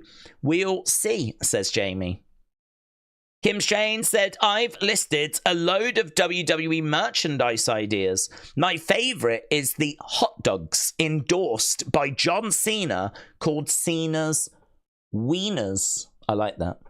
Cena's Wieners. Akim said, Motor City Machine Guns are old, unfortunately. Jerica said, Motor City Machine Guns are definitely going to be the tag champs. The Beach Kevin said, are we sure that's who we're getting on Friday and not the new Viking Raiders? Yeah, no, it's Motor City Machine Guns. You know, it's Detroit, images of Detroit. There's even the initials MCMG that have been spotted at a couple of points in that video. All the dirt sheets are saying that it's them. You can see a couple of boomers walk in, and it's them. It's definitely them. Nathan said, I know Motor City Machine Guns are from TNA. They didn't make them go. I'm surprised they didn't make it go to NXT. Oh, yeah, same. Absolutely same. NXT is... And everything that's been said is that they do want 100% of the main roster to have gone through NXT. You know, that's something which Triple H has said in the past, that they're working towards NXT being the landing spot for everyone, because it does serve so many purposes. Now, there is this real misconception out there that NXT is just where you learn to wrestle, and that's clearly not true, because we send people like Baron Corbin back, who's, you know, been at WrestleMania and competed on the main roster. We send him back to, like, you know, rejuvenate his character. We sent Finn Balor back to kind of rejuvenate his character. So it isn't just where you go to learn to wrestle. Like, that's a myth. It's a place where you know, can learn to wrestle, but it's also a place where you can rejuvenate your character. But it's also a place where you can just get your welcome to WWE, get your feet under the door. This is how we operate. Let's get your presentation sorted. You know, like Julia doesn't need to learn how to wrestle. Julia knows how to wrestle. She's one of the best female wrestlers in the world. But she's gone to NXT because, well, first of all, NXT is a TV show that needs ratings. So, you know, if you're really into wrestling to the point where you're going to watch WWE's developmental, chances are you are already watching other promotions as well. If you're that invested in wrestling, you're probably watching TNA, New Japan, Shimmer, Marigold, who knows, right? So it makes sense to bring in people to that, because that's the audience that's going to really appreciate seeing them. You know, that audience is going to react and respond really well to a Julia, to a Motor City Machine Guns, blah, blah, blah, blah, blah. But not only that, it means that we can get your presentation sorted before you go to the main roster. You can help with the NXT ratings. We can give you all the instructions we need to, like, this is where we give our signals for the commercial break. Let's work on your entrance poses. Let's get your Titantron graphics sorted. Let's get your music sorted. Let's introduce you to the wider WWE universe, right? Because the truth is, Motor City Machine Gun's going to come out on Friday. You ain't going to get no pop out of me, because I don't know them. I don't care. I couldn't give a flip, right? No disrespect to them. I'm sure they're great. but I don't know them. They're unknowns. You might as well go and get 2 guys off the street, right? So they'll come out and we'll look at them. There won't be a pop, but it'll be a, right, how do they look? What's the music like? Do you know what I mean? Like, that's how we'll deal with it. But if you put them in NXT first, and I get to see them, and I get to watch them, and I get to appreciate them, when they go to the main roster, then you'll get a pop out of me. And not just me, the wider WWE universe. You drop Julia onto Raw, how many people are going to have known of Julia? Again, the internet wrestling community is a very small percentage. There's a lot of casual fans on the main roster that just watch WWE. So you drop someone on the main roster and you run the risk of crickets. You really do. You really do run the risk of crickets. But if you put them into NXT first, you can then introduce them to the WWE fans, get the hype built up around them. So when they go to the main roster, they get a much bigger reaction. So again, that ain't got nothing to do with learning how to wrestle. So this notion that NXT is just where you go to learn to wrestle is stupid, ridiculous, not right, not true. Serves so much more than that. And consistently, that is where people have gone first. So, yeah, no way did I expect Motor City Machine Guns to go to the main roster. Still can't really answer why we're doing it. Genuinely, for all the reasons that I've just given you. I suppose it's good to mix it up, maybe. I don't know. I can tell you, if I was working at WWE, they wouldn't be going to the main roster. They'd be going to NXT.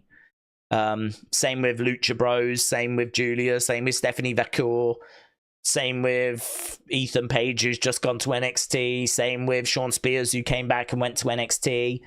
If we managed to get MJF, he would go to NXT.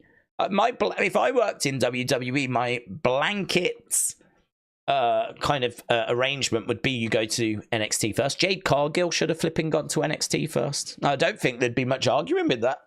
She should have gone to NXT first. For me, everyone hits NXT, even if it's not for long. Even if it's not for long. NXT needs the ratings as well. NXT needs people that's got a bit of buzz about them, a bit of star power that's about them. That's what used to make NXT great. Finn Balor coming over from New Japan was a big signing. Asuka coming over from Japan, she was a big signing. And there was a lot of excitement. And NXT needs that. It needs those moments. So I agree. I was also surprised. But listen, they're doing it for a reason. Maybe, I don't know where we are on Friday. Perhaps we're in a TNA hotbed area. Perhaps we're in, like, Florida or something. I don't know. Maybe the feeling is that that crowd in particular are going to respond very well to Motor City Machine Guns. And maybe there's a belief that it'll get a good reaction regardless, and we can build it from there. So I don't know. Yeah, I really can't answer that one, because sometimes WWE do things that do surprise me, that kind of go against the grain, and that is definitely one of them. So I agree. Right, where are we time wise? We got 35 minutes. Steven said, I've not had any WWE superstars like my comments on Instagram all week. How can I send my contract to WWE superstar on Instagram? How can you send your contract? I don't know what you mean, Steven. I don't know what you mean. I wouldn't be posting stuff just to get superstars to like them, to be honest. I know that that's something that people do. Like, they tag the superstars because they want to get them to interact with them, but... well, I don't know. I mean, that's something people enjoy. It's not something I've ever seeked. I never tag wrestlers in my posts. I don't know. I'm just not bothered. I'm really not bothered about interacting with the wrestlers. I don't know why, really. If I was young, I think I would enjoy it. But now I just sort of like, I don't really... I think it's because, like, I give a lot of opinions, and I don't want to be upsetting anyone, you know? I want to be honest, and I want to give opinions. So I'm fine if no wrestlers watch me. I'm fine. Like, in my mind, none do. I know that's not technically true because we have had Nick Aldis on the stream and we have had Thunder Rosa on the stream. We've had a few people that have like jumped in over the years that I know is them, right? Because I've then received like, you know, a comment or a DM or something from them on social media, right? So I've known it is actually them. A lot of that came when we were doing our NWA streams, because at that point, Nick Aldis was the NWA champion. Thunder Rosa was in that promotion, and obviously they've gone on to bigger things. But to be honest, I don't really like interacting with wrestlers. I feel like I don't want to insult them. So, you know, I'm always pleasant. I'm always nice to them. I'm always respectful. That can get in the way of being honest. I would never lie. But, you know, I like to be open and honest, and I can do that with you guys. But if there was a load of wrestlers here, I don't know, I wouldn't really want to be, do you know what I mean? It'd be like kind of going to someone's job and telling them they're a bit rubbish. I wouldn't want to do that. And we don't really do that, in all fairness. It's not really them that we have a pop at, but sometimes we do say they're not very strong at promos, or sometimes we say, you know, they're not very good in the ring, they're still learning, certainly when it comes to NXT talent, you know?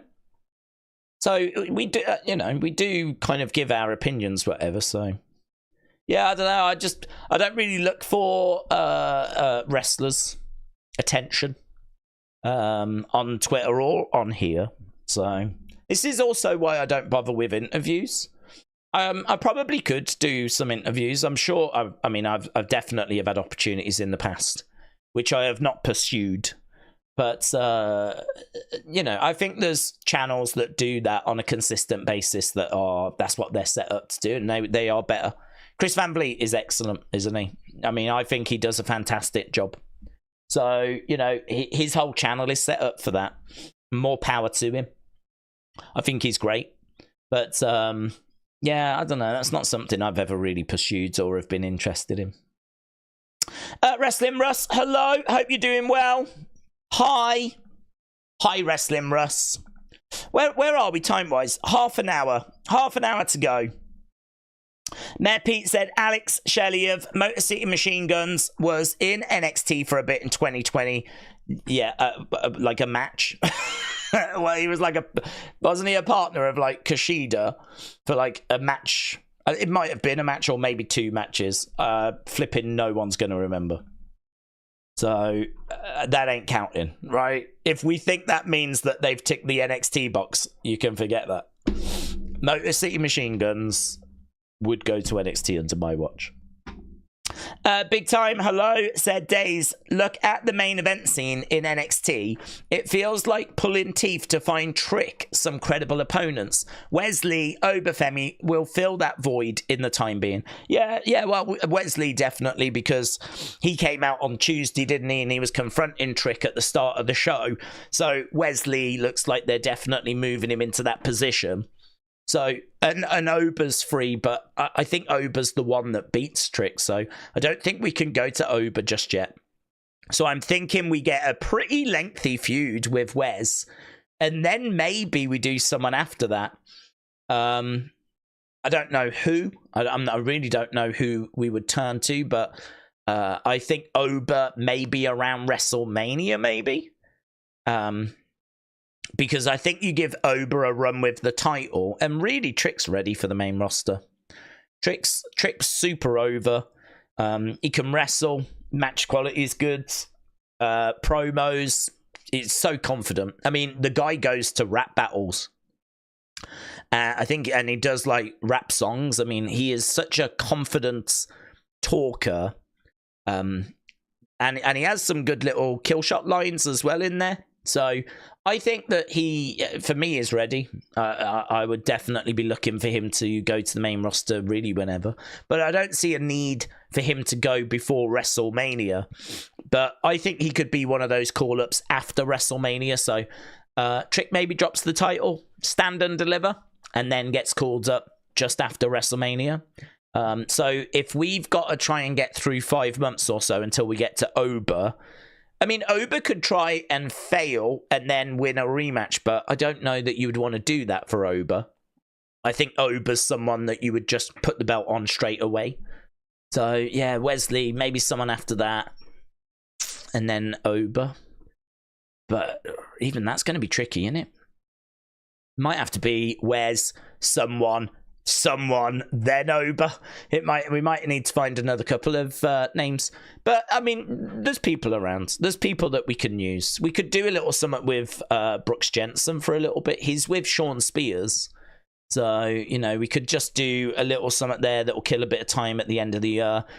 Brooks won't win the title, but he could get, like, you know, he could really start to flesh his character out. It could be used as a way to get him on TV consistently and sort of figure out what his new character is. So maybe we do something like that and then move on to another feud early next year and then Oba. So, yeah, we'll have to see. There's no way NXT can afford to lose Trick. He's the Roman Reigns. Without him, it will be difficult. We need some free agents like Ricky Starks or Wardlow. Well, yes and no, because you've got people that are developing all the time. So, you know, I mean, you would have said that about Johnny Gargano. There's no way you can lose him. Who's going to come through and replace? But people always come through. I mean, don't forget, you've got, like, Tony D'Angelo. I mean, I don't know how long he'll be there for. But, you know, you keep building him. You've got Oba Femi around, who's just getting bigger and better all the time. So there are, like, talents that are coming through. I saw a video of Miles Bourne with Randy. And I looked at Miles and I was like, wow, he has got a good look, actually. Miles Bourne has got a good look. And he was standing there with Randy. He's not quite as big as Randy, but he looks good. And I was looking at him and I was like, at the moment, I'm not really thinking about Miles Bourne. I'm not really thinking about Tavian Heights. I'd probably think about Charlie Dempsey a little bit more because he's the leader of No Quarter Catch Crew. But there's some people that you could break away and do some stuff with. I'm really high on Tavian, actually. I think Tavian's going to be a good talent. I can't say a big star. I can't say, like, face of the company, but he went to Japan and he's got a size about him and he's got a personality. He's got some charisma. Haven't seen loads of him wrestling, but they loved him in Japan. He was getting, like, Tavian chants whilst he was over in Japan. He went over there for a little bit and got himself over, and they really took to him. And I saw some of the footage and I was like, yeah, he looks good. He looks legit. So I'm on board with Tavian. It's going to take a while, obviously, to kind of build him up. But we've said before, this is what NXT is about. You know, if you do lose Trick and maybe Tony, or, you know, you lose a few people, it's nothing to just get some main roster stars just to kind of like tighten things up if needed. You know, it might be that we don't have any names that are quite ready. So you just get a couple of main roster guys, send them down to NXT for 3, 4, 5 months, like we did with Baron Corbin, like we did with Finn Balor. Send them down there. That kind of ties everything up whilst we develop the next batch. But that's what NXT does. It produces talent and then moves talent onto the main roster. So Trick's going to go, isn't he, at some point? I'd imagine it'll be next year. And honestly, I can't really see a reason as to why we need to wait. He's super over. And at the end of the day, it doesn't really matter about NXT. It's about the main roster. It's about Raw. It's about SmackDown. This is the developmental brand. Like, it's pretty bonkers to have, like, a talent that you've produced that's, like, over, that people are really into, but you don't want to lose him from the developmental brand because you're worried what it's going to do for the developmental brand. Like, that's pretty weird way of looking at it, isn't it? Like, you've got this red hot star that I think is going to do well on the main roster. Get him on the main roster. That's where the focus is. The focus isn't worrying about NXT. NXT is going to lose talent all the time. Kian said, Daze, I hope you're doing well. I enjoyed Unseen. It seems quiet over the weekends. Are we building towards Cody Kevin again in November? We could be. I don't know what the plan is for Cody at Survivor Series, but there is a rumor that we're going to get CM Punk Gunther at Survivor Series, which, if that's true, then might suggest that we are going to get Cody defending his title, and Kevin would definitely feel like the opponent right now. So yes, I think that's definitely a direction that we could be heading in. I wouldn't be against that. I think that'd be fine. Heel Kevin against babyface Cody, it's fine. I don't think Cody's title will be in any danger. But again, you could put him up against a lot of people, and I would say that I think there's only a very, very small handful of people where I would think Cody's title might be in danger. Like Randy would be one. The Rock would be another. I wouldn't even think Roman, to be honest. I wouldn't expect Roman to get the title back if he faced Cody again. I think really Randy and Rock might be the only two. So it's a very, very small pool of people that Cody can face where I think he's going to lose the belt. So, you know, heel Kevin is probably about as good as you can get outside of those names. So, yeah, I think we could be heading in that direction. I wouldn't be down on that. And it was quiet over the weekends, which I must admit, great for me, you know. That was the last weekend that I've got any kind of like family plans. I've had a couple of family plans kind of over the summer, and the weekend just gone was that's me done for 2024. You know, I don't have anything else planned now, so I'm just here all the time, which is fine, which is great. So I was kind of pleased that this weekend was a quiet one, to be honest. There's nothing more frustrating than big news dropping or some big kind of talking point dropping and we're not here to be able to do anything with it. So the fact it was relatively quiet, fine. I was still able to get an Unseen done yesterday, kind of early hours of the morning, really, that kind of rounded up all the big talking points. That went for like 25 minutes. So there was bits, you know, there was definitely bits that just didn't really have that big bombshell. So, but no, goods, no problems, no complaints from me. James said, remember when Holiday threatened to come to the UK? Yes. That was because of Thunder Rosa. There was a little thing where Holiday got involved, yes. It was a really fun time, actually. We had Question Mark on the stream, and Damian Sandow, Aaron Stevens, had some interactions with him also. I told the story about Luca. I'm still really confused by that. But Luca Crucifino, who's in NXT at the moment, he came out and he was in the ring, and this was at the live show that I was at in April. He saw me, he sort of pointed at me, rolled out the ring, and just gave me like a fist bump. But he only did it to me. And it was kind of like it felt like I know you type of a thing.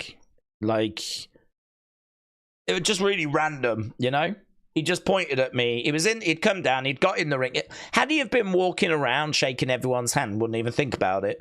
But he got in the ring, pointed over in my direction, rolled out the ring, gave me a fist bump, then got back in the ring. So it sort of had a bit of a feeling of, I know you, fist bump, and then carried on with the show. So, I don't know, that one was strange. That was one I was like, has he been on the streams or has he seen video? That's the only time it went through my head. So I don't know about him. It's weird, isn't it? Because I've said before, like, these streams will do, I don't know, 10,000, 15,000. It'll probably be around that range, I would imagine, for tonight. It's a tape show. Expectations are lower than usual. I don't think the ratings for tonight are going to be that strong with it being a tape show. Spoilers are out there. There's not really anything massive announced. There's no Rock. You know, there's no, like, Roman or anything like this. We do have Cody around, but we already know what he's building towards. He's building towards a match with Gunther, so there's no mystery. So, I don't think that this is going to be a massive week. So, yeah, I'm 10,000, 10 to 15,000. That's what I'd expect this stream to do. But there ain't 10 to 15,000 people that are commenting in the chat. So it does make you wonder as to who's out there and who's watching silently in the background, you know? We just don't know. Genuinely don't know. So there could be wrestlers that kind of stop by, which they're very welcome to, but I don't seek them out. It's not something that I look for because, as I said, I like to be honest. I actually think, right? I actually think that, I don't want to blow my own trumpet here, but I think that if you are a wrestler in NXT, I do think these streams would be a good thing to watch because you are going to get honest opinion, and I think you're going to get it in a constructive way. You know, we don't sit here and go, oh, they're garbage, they're trash, they're useless, and we don't do that. We're like, yeah, the promos just aren't quite where they need to be because delivery, or they're missing a few like killer lines, or I like that but then it faded, or blah blah blah blah blah blah blah blah blah. I feel like a lot of the stuff we say is quite constructive, and so I think that you might not get the answer you're looking for. You know, you might be in NXT, you might do something and you might not be sure about how it's landed. You might speak to the trainers, get their advice, whatever. But if you want the opinions of the fans, if you want to know what the fans thought, I genuinely think this is a very constructive place where you'll get honest feedback. And I think it will be fair and it will be honest. And, you know, you'll know exactly how the fans feel. I think there is maybe merit to actually be in places like this. And not just this. I'm sure there's other communities as well that do similar. But that's something I'm really proud about, is the fact that we don't just sit here and praise everything. And equally, we don't just sit here and lay into everything. Like, we are honest with what we see. And I don't think we have double standards, or at least that's not something that I'm aware of. Like, you know, if someone does something good, like, I'm not the biggest Liv Morgan fan, but if she did something good, I would say that was good. You know, I wouldn't just say, oh, it's garbage, she's useless, she's trash, because I'm not a massive fan of her, right? She does a great, I don't even know what you would call it, but that kind of head scissor takeover into a pin that she started to integrate into her wrestling. I've had a lot of praise for that. I think she does it really well, and I think it's a good addition to her moveset, and we've praised that. And we've said, I think that this story has been the best use of her. I think her turning heel has been the best thing that she's done. I do still think that her promos are a bit of a struggle, but in ring, she's massively improved. And this character that she's playing now is the best thing she's done. So, you know, I think that we're very honest, and I think that we're very balanced. Not everyone's going to agree with our comments, of course, and that's absolutely fine, but at least they come from an honest place. So, yeah, you never know. You never know who's in the shadows. You never know who's around. Erase Your Mind, shout out to you, my friends. Hope you're well. Hope you had a good weekend. Same with everyone. I hope everyone had a good weekend. Chappie534.20 said, hello, Daze and chats. I hope that everyone is doing well. We're doing well. We're hanging in there. The energy levels are, well, they're okay. I'd say they're a little bit depleted. I definitely would benefit from a little sleep. I think tomorrow, when I've had a good sleep tonight, I'll be feeling a little bit, but I feel all right. It's not like this is a challenge or anything like that, sitting here and just chatting about wrestling. But equally, I am pleased it's a 2-hour show and not a 3-hour show. I know not everyone feels that way, but honestly, this week I'm down for the 2 hours rather than the 3. Hopefully, it's a good 2 hours. And for Beach Kevin said, Daze, if you had to book it today, who from NXT would you have in the Royal Rumble? It's a very good question, that. I mean, to be honest, it's a hard one to answer because I sort of feel like you need to be working there to have that answer. For example, I don't know who's going to be getting called up, but you can use it as a great way to introduce people to the main roster fans. So, for example, if Trick Williams is going to get called up after WrestleMania, put him in the Royal Rumble, because this can be a way for non-NXT fans to see Trick, right? And you can make him look good in the Rumble, blah, blah, blah, blah, blah. Same with Roxanne Perez, right? You could maybe put Julia in there. I mean, it's not that hard to fill a women's Rumble, but I feel like we don't need to rely on the legends. You know, you go back a good 3-4 years, the women's rosters were not as big, so it meant that we had a good, healthy amount of legends filling up that women's Rumble. We don't need to now. The rosters are pretty big for the women's divisions, but there's still ample opportunity to include NXT women. And actually, I think it's easier to get NXT women into the Rumbles than it is men, because the men's rosters, Raw, SmackDown, are huge. You know, you could easily fill the Rumble with just Raw and SmackDown. So it's a lot harder for the men. So I would be using it for getting attention. I mean, I feel like Obafemi coming down and just like destroying people, you know, that would be a great advert for NXT. He might not be getting called up, but if you've got someone that's just chucking people around and he looks like a beast, you know, anyone that doesn't watch NXT might be like, jeez, who's that guy? Who is that? And that's a great advert for NXT, isn't it? That's a great advert. So you'd do that. You'd probably have him in. You might want to have a Trick in if he's going to get called up, so you can introduce him. Same with Roxanne. But again, without knowing who they're looking to call up, makes it quite difficult to say who you would put in. It's not so much about the people. For me, it's more about the circumstance. So again, if I'm in creative and I know that Trick's coming up, Roxanne's coming up, Cora's coming up, whoever's coming up, they're the names I'm thinking about. And then, of course, an Oba, because I just think he's going to look so good. It would just be a really good advert for NXT. So those would be the names I'd be thinking about. The other scenario, though, is if you've got someone that's just killing it. You might have someone that's so dedicated. Yes, sir. No, sir. 3 bags. Full, sir. What do you need? You know, you might just have someone that is first in to the gym, last out. What do you need, Shawn Michaels? How can I improve? You know, who knows? Like Miles Bourne or someone like that might be that person. I don't know that it is, but I'm just giving it as an example. They might not be like a monster like Oba, so they might not be the best advert for NXT. They might not be on the verge of being called up, but you might want to just repay them. You might just want to go, do you know what? You're killing it. You've done everything that's been asked. Like you can't do anymore, and it's so appreciated. We're going to do something special for you, and here's a Royal Rumble appearance, you know? I mean, like, that's, you know, imagine having that conversation with someone that they're going to be in the Royal Rumble. I mean, wow.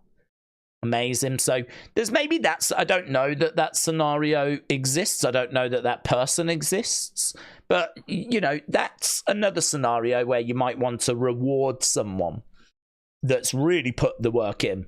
And say thanks in a way like that, you know. So, but I'm thinking it's probably not going to be loads of names, but I'd be looking at adverts for NXT, and I'd be looking for people that are going to get called up so that they can get some airtime.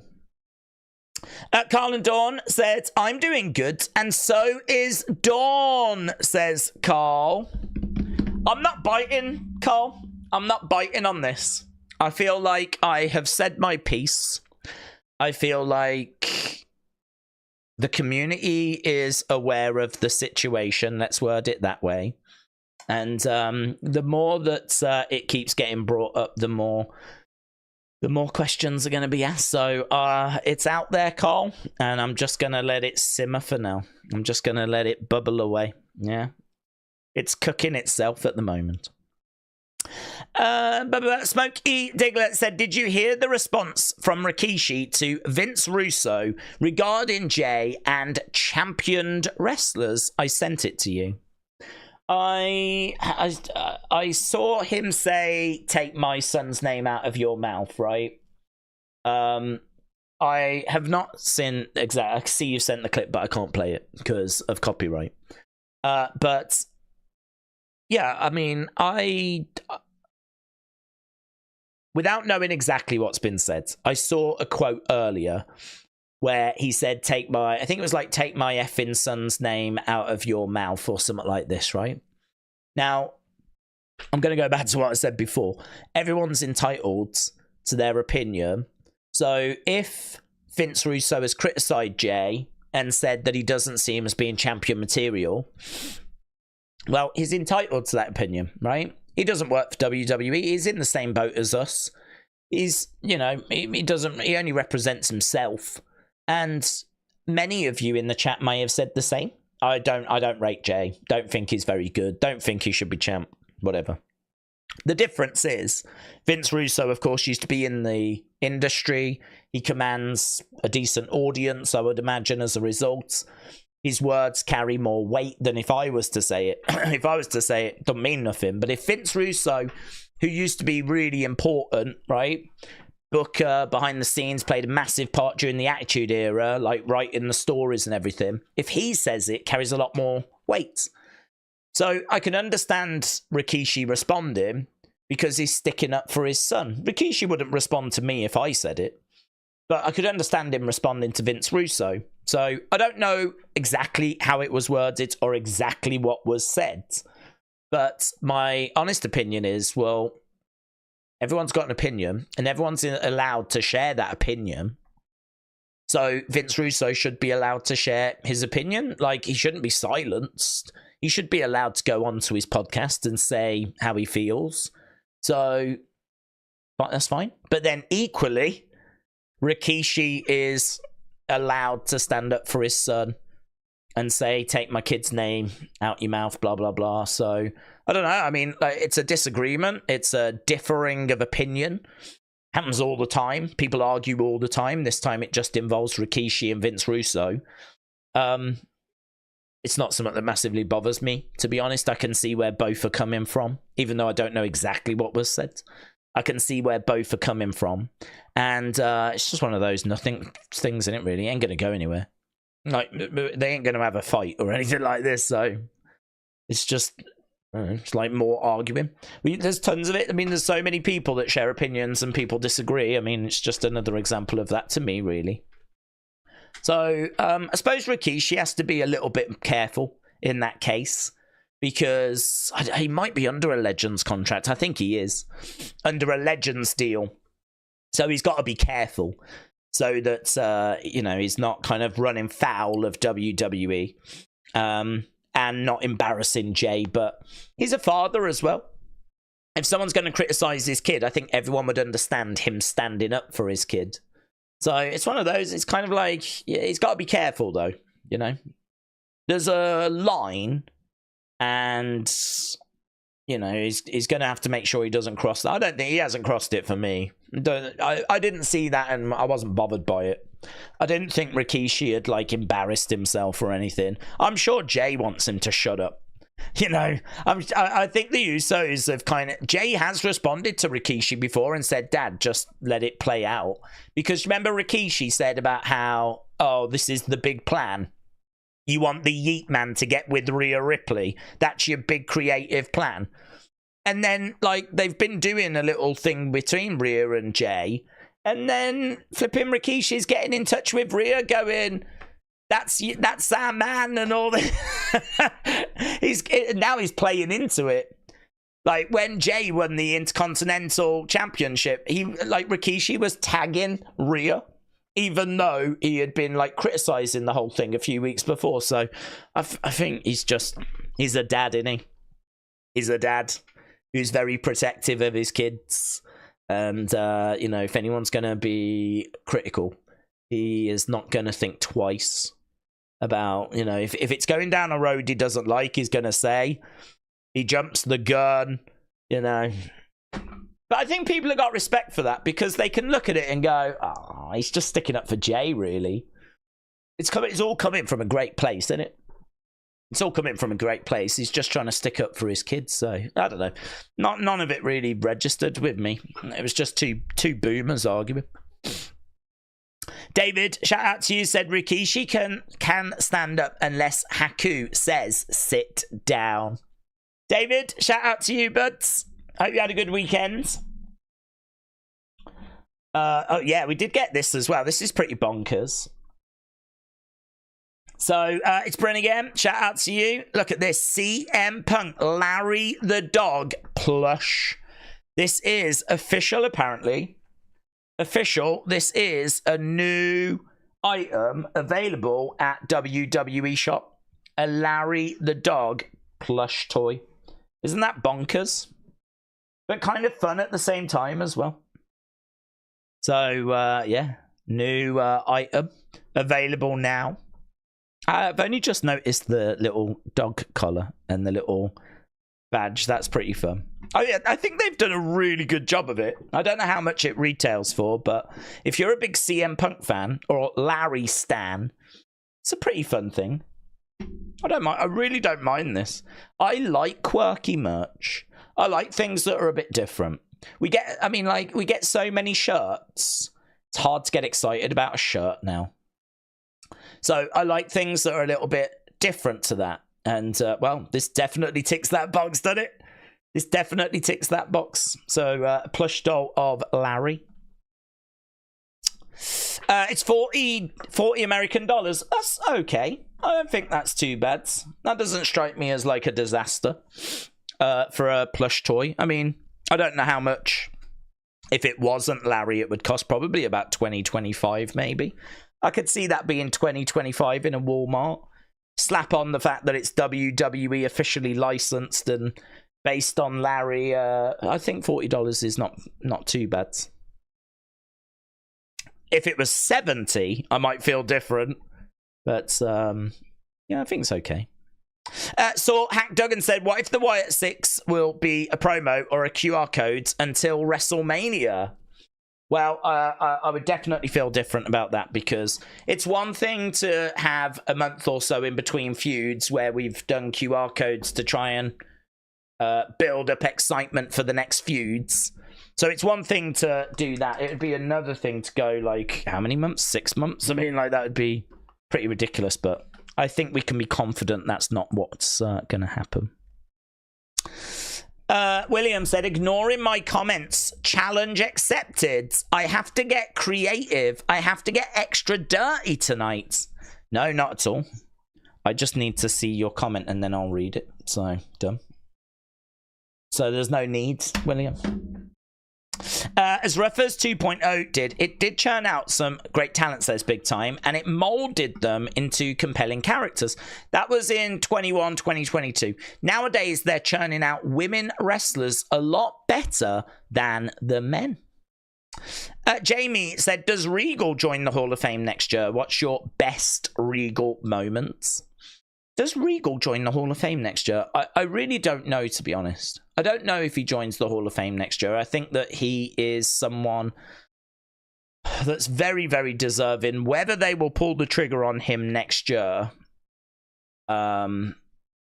is really hard to say.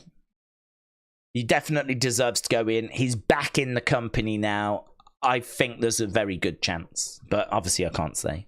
And my favourite Regal moment is a bit personal because it's not an amazing moment, but it's one that meant a lot to me.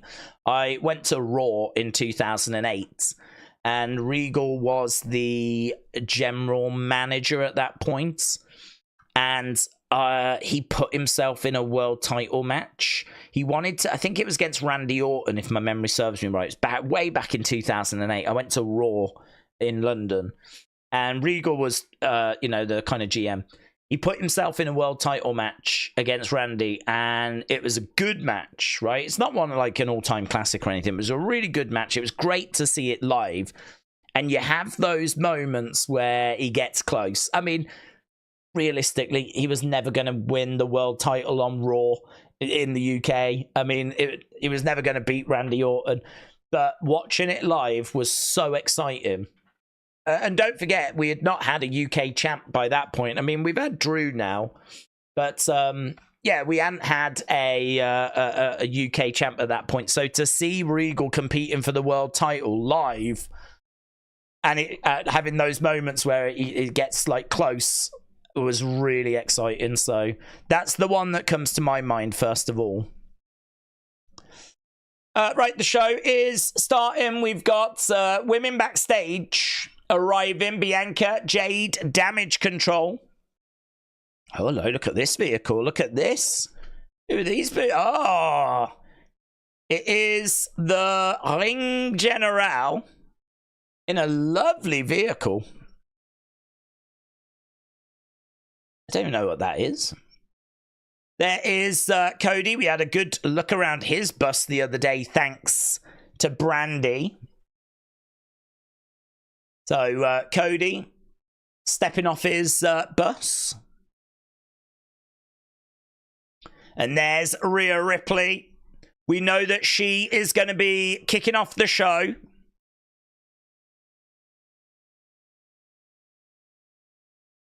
So, Rhea Ripley heading straight to the ring. Let's go. Let's see what Rhea Ripley is going to say. This is my brutality. So we're following her all the way from the back. She steps out through the curtain into the arena. That's a long walk, isn't it, that she's just had?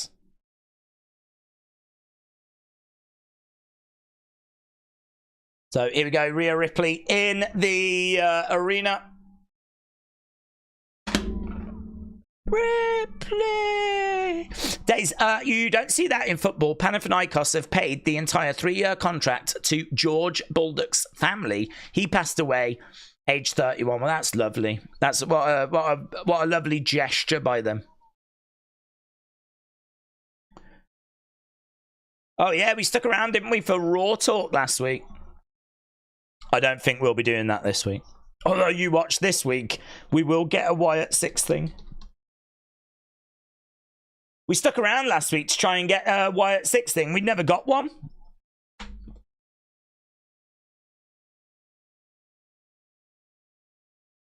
So we're just seeing what went down on SmackDown.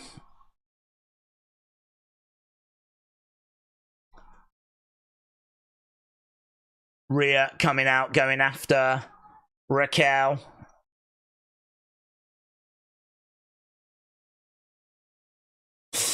I think they should start following people as they come out the bathroom, said Corey. Let's go. They should follow them into the bathroom and then just, like, stay in there as well. No Raw Talk, said Akeem. Oh, there will be Raw Talk. But I don't think we'll be doing it. We stuck around for it last week and it was pretty pointless, to be honest.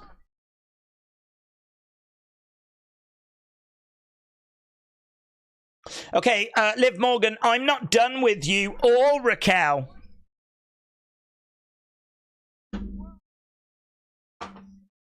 She talks about wanting a women's world championship.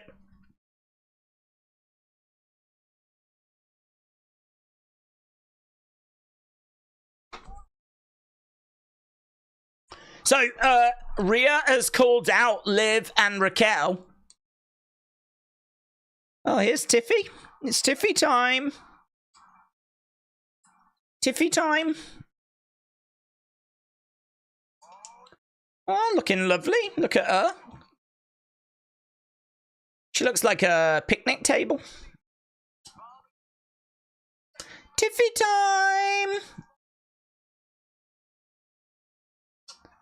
A Tiffany epiphany.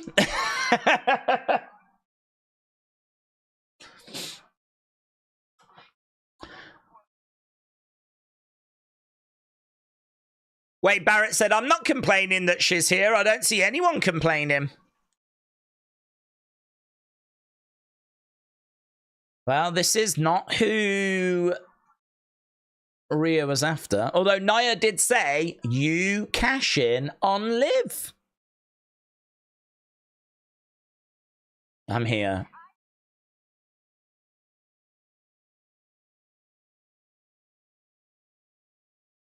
So Tiffany said she's got an important message.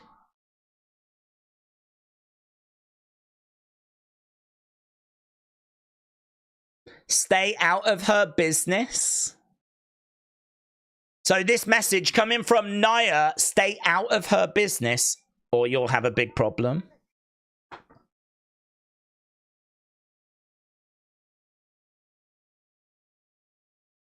Rhea said, I don't got time for this.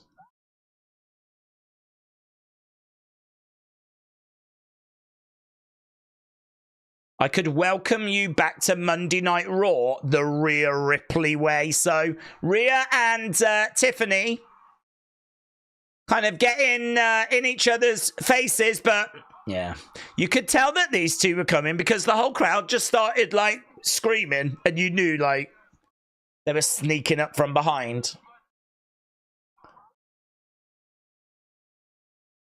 That's a bit messy by Raquel. Planting Tiffy time. Oh, big boot though by Raquel. That looks moody, man. That boot by Raquel. Laying out Rhea Ripley. Bang. Tiffany getting walloped by Liv. And the Money in the Bank briefcase. Tiffany is down. Raquel and Liv standing tall.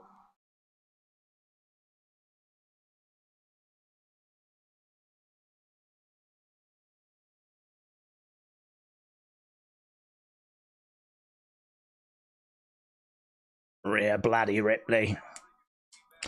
Raquel return has been a bust, said Big Time. Let's go, Tiffy. Stand up to her, said the Beach Kevin. That's a picnic. I want to eat, said Word of Wrestling. This crowd sucks, said American Nightmare. Yeets. Well, it is last week's crowd. They had already sat there for last week's show. Although, no excuse really, because it was only a 2-hour show. So they should still have energy, really. We've got a video package looking at Bianca and Jade's.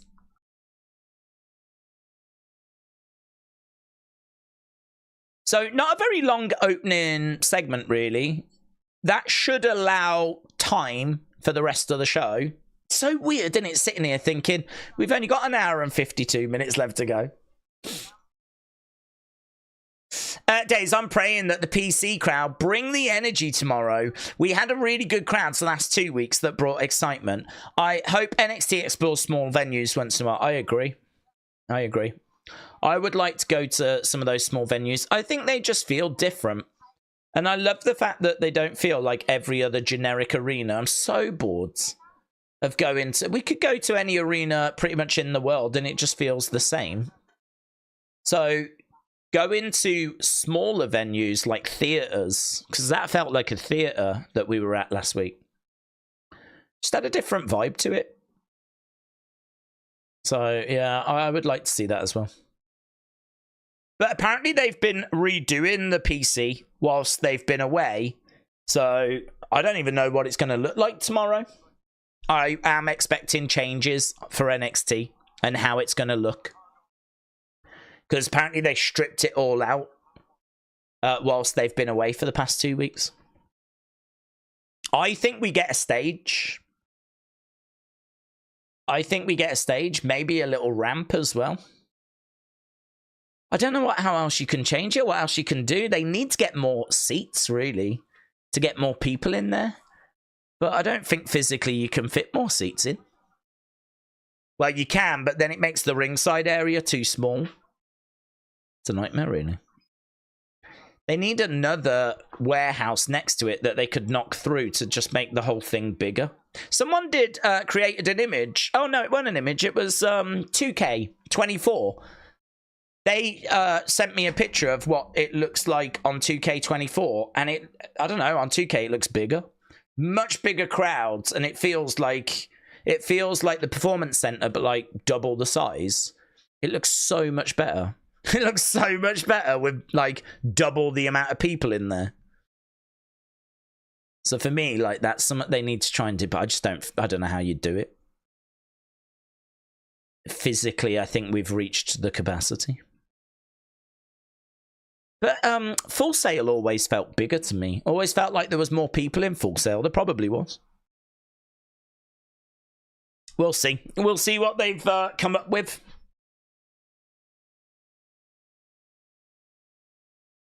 WrestleMania advert. We are at commercial break. Wrestle with Andy, hello. We should have yellow ropes for NXT, or even a yellow ring like the Hasbro one. That's a bit wild. I always like the dark black ring mat. I always felt like that made NXT sort of stand out. I was also a little bit surprised, though, because really, you should be getting the wrestlers used to the main roster.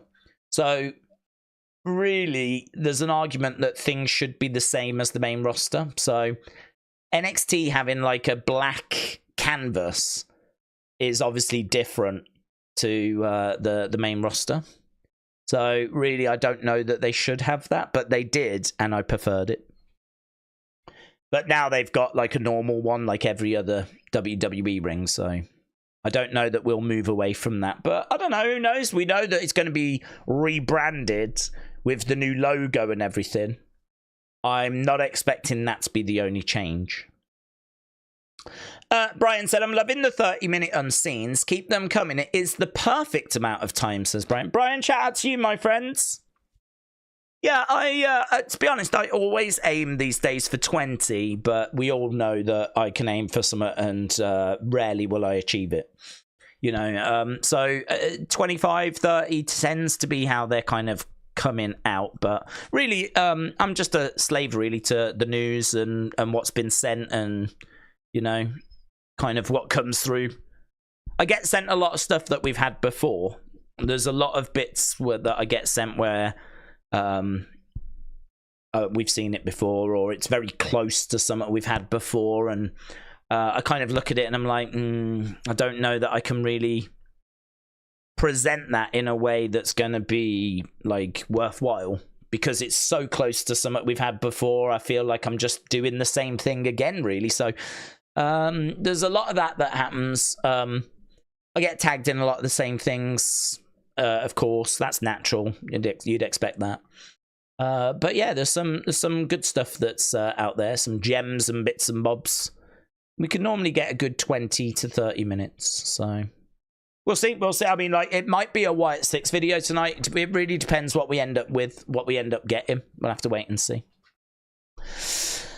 Thoughts on Joe Tessitore, said Bishop. I think he's doing all right. Yeah, I think he's doing all right.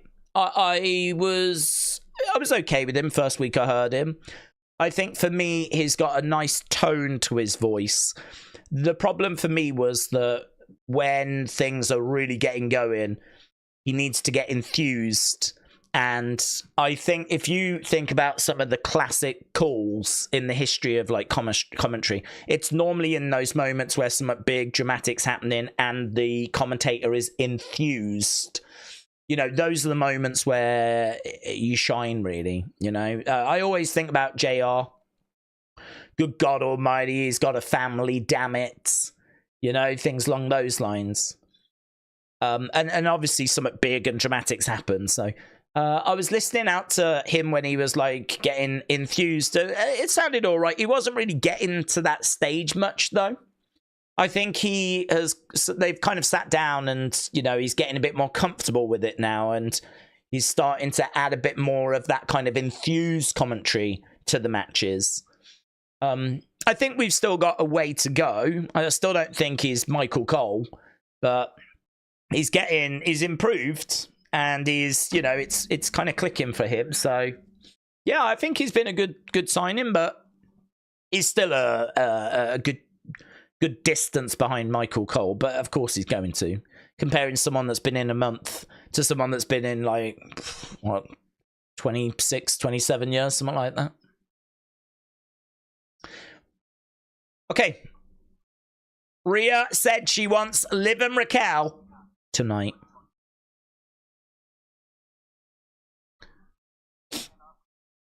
Can't let you do it by yourself. Tag match.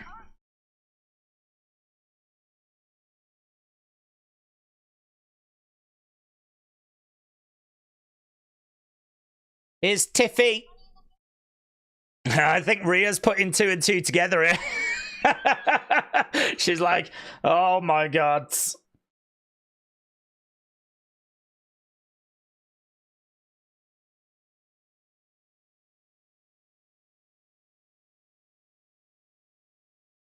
Fine.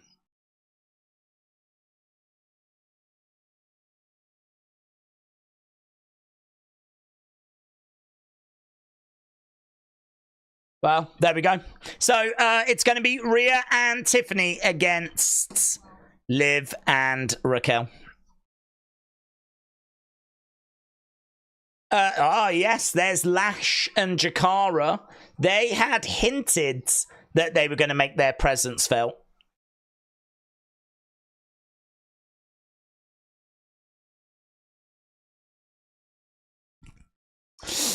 We're eating good tonight. Rhea, Tiff, opening match, Bianca, damage control, said Johnny. Big Time said, with Raw being 2 hours, I think there will be less urgency to come up with a main event that can hold the audience for 3 hours. Chase U planted crowd tells me they can get more people in, but the demand just isn't strong. Remember the Super Tuesday last year with the long queue? No, I think the demand would be fine. I really don't think that's an issue. I think they have been putting Chase U people in the crowds because they wanted them in there for like the presence. I mean, it was never a chore to get people into Full Sail. And it's not like NXT has got cold, you know? I mean, we could fill Full Sail when NXT was on the WWE network, so it doesn't really stack up or make any sense that now it would be a struggle to fill NXT.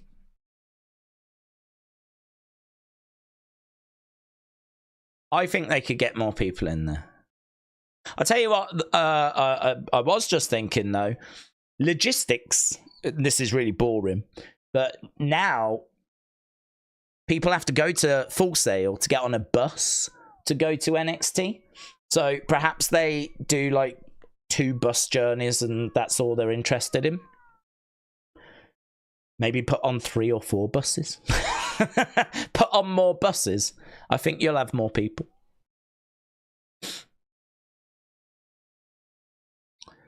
Okay, this is for the tag titles. So we've had the challengers introduced. Io and Kyrie.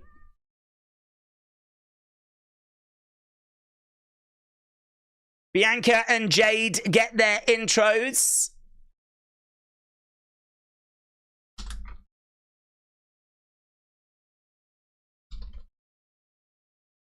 There is a swagger to Belair and Jade Cargill, says Wade Barrett. Hello, Amin. Hope you are well. Duran said, I missed that Full Sail crowd. The energy was awesome. I agree. I loved Full Sail. I mean, we moved away when we had to because of the pandemic. And that, you know, Full Sail was closed. So WWE had to find an alternative venue. And, you know, they built their own at the Performance Center. Had it have not been for the pandemic, maybe we would not have left Full Sail. I'm sure it saves them money, because obviously they would have been paying to be, you know, renting out Full Sail, but it is a shame. Carlin Dawn said, I'm so over that hair. You're so over that hair. What hair, buds? Are we talking about Bianca's hair? With her braid?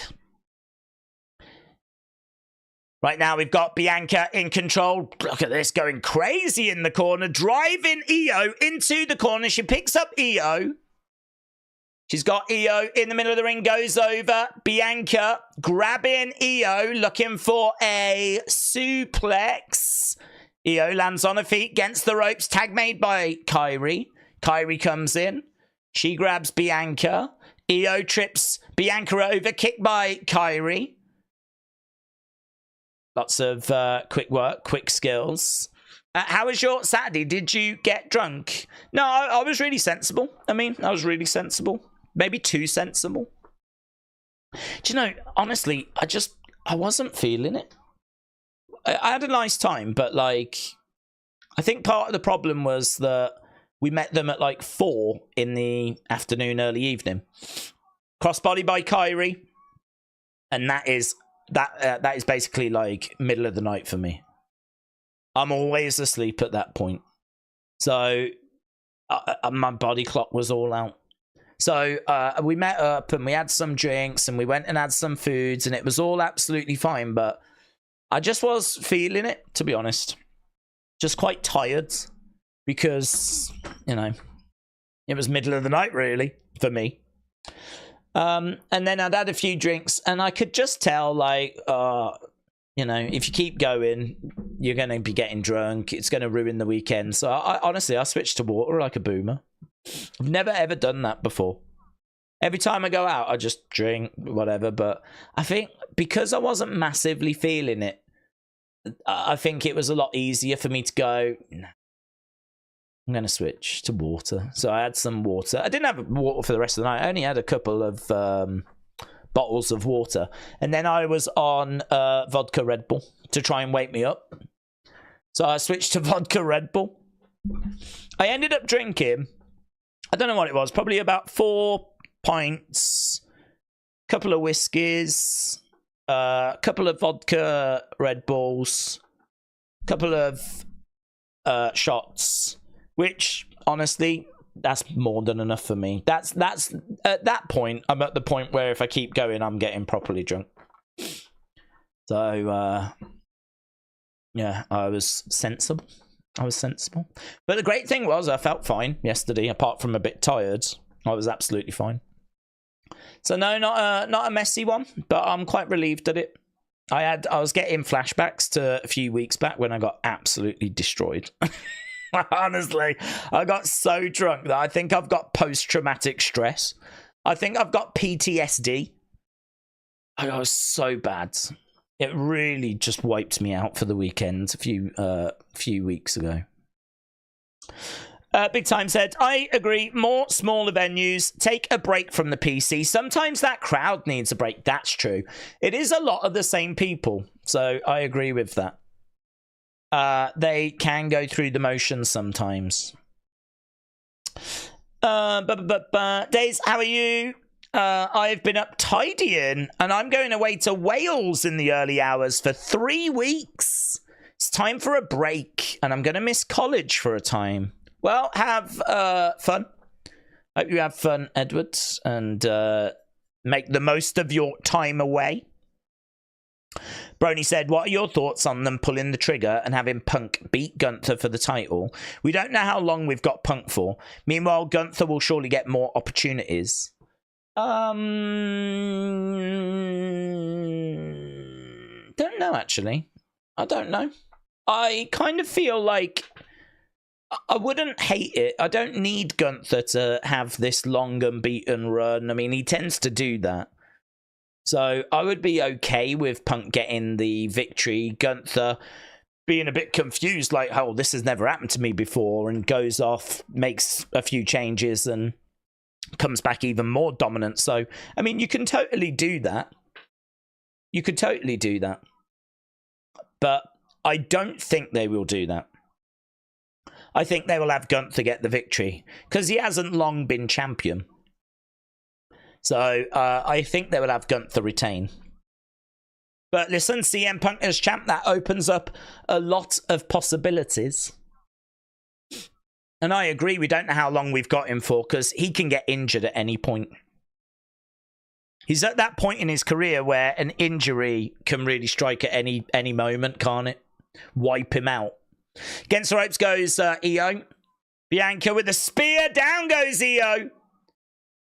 Io down. Jade on the outsides. If the Wyatt Sicks are on a shelf in Woolworths, would they be the Wyatt pick and mix? It's a good question. It's a good question. They had Woolworths in America, didn't they? Was Woolworths in America known for its pick and mix? It was over here in the UK. That's where you go with a scoop and you get like sweets and you put them in a bag and you kind of, you know, weigh the bag, and however heavy the bag weighs is how much money you end up paying. Woolworths was always known for that. There's not really a pick and mix destination now, is there? Kids just don't know the joy of pick and mix anymore. Kick coming in there by Kyrie. Crossbody gets caught there by Jade. Backbreaker on Kyrie. That was good by Jade. I just don't expect these titles to change hands in this match. This match is not really... I don't know the results, so I mean, it might do, but... I just sort of feel like Jade Bianca are going to get the job done. 1, 2... Io makes the save. Bianca comes over, grabs Io. Io gets thrown to the outsides. Bianca on the outside, tag. Io is on the outside. Kyrie is in the ring. And stands... Oh. She slammed Bianca down. But Kyrie had moved out the way. Jade goes to the outside. Tag being made. Io's going to come in. Daze, there's a new boxing game called Undisputed. It's decent. Yeah, is it out now, is it? That game's been worked on for years. Bianca down in the middle of the ring. Kyrie against the ropes is... Oh, lovely elbow. Great elbow there by Kyrie. I like that by Io. 1, 2. Kick out there by Bianca. Yeah, that looked good. So Kyrie went against the ropes. I like that elbow drop. She came off. Io helped her up. Kyrie comes down with the elbow. Io is up looking for a moonsault, but Bianca was like a million miles away by that point. Kyrie on the outside looking for a head scissor takeover. She's going to get smashed into the barricades. Kyrie smashed into the barricade right in front of Lash and Jakara. So Lash and Jakara arguing with Jade Bianca. Moonsault to the outside by Io. Io grabbing Bianca. I think that Randy and Kevin should have a match on SmackDown. Randy should win, says Connor. We don't talk about Dreadmare. Oh, well, we can do. It was fake. It was fan-made. We knew that from the start. We were very vocal about it. We can talk about it. I never watched it. I knew who was behind it. Boom. KOD. 1, 2, 3. Bianca gets the win. Bianca gets the victory.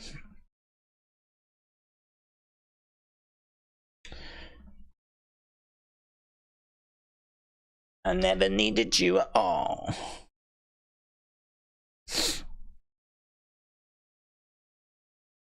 Ooh. Football fan said, I thought it was Bo. No, it was a disgrace, actually, because they were using an AI voice to make it seem like it was Bo, but it was all fake AI voice. And, I mean, I know that they had... Oh, I don't know. I wasn't watching it. I knew it was a load of nonsense. As I said, I know the person that was behind it because he was the same person that did It Begins Again. And I ain't got nothing against them, to be honest. I mean, the videos were very good. But it was disgraceful to, like, create an account and make it seem like it was official. Because you're just conning people. I had people telling me that Pennywise, the juggler, or whoever it was going to be part of this group. And, like, look at what was in those videos. Nothing has come out of them, you know. Surprise, surprise.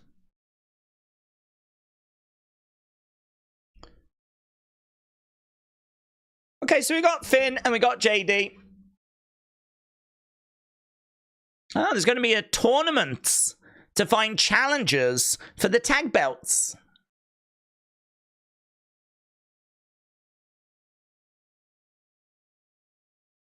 JD said, I'm starting to really dislike that guy.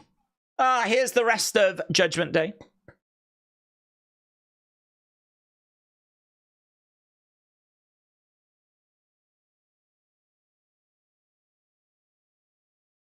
No rematch for Finn, and he's very frustrated at that.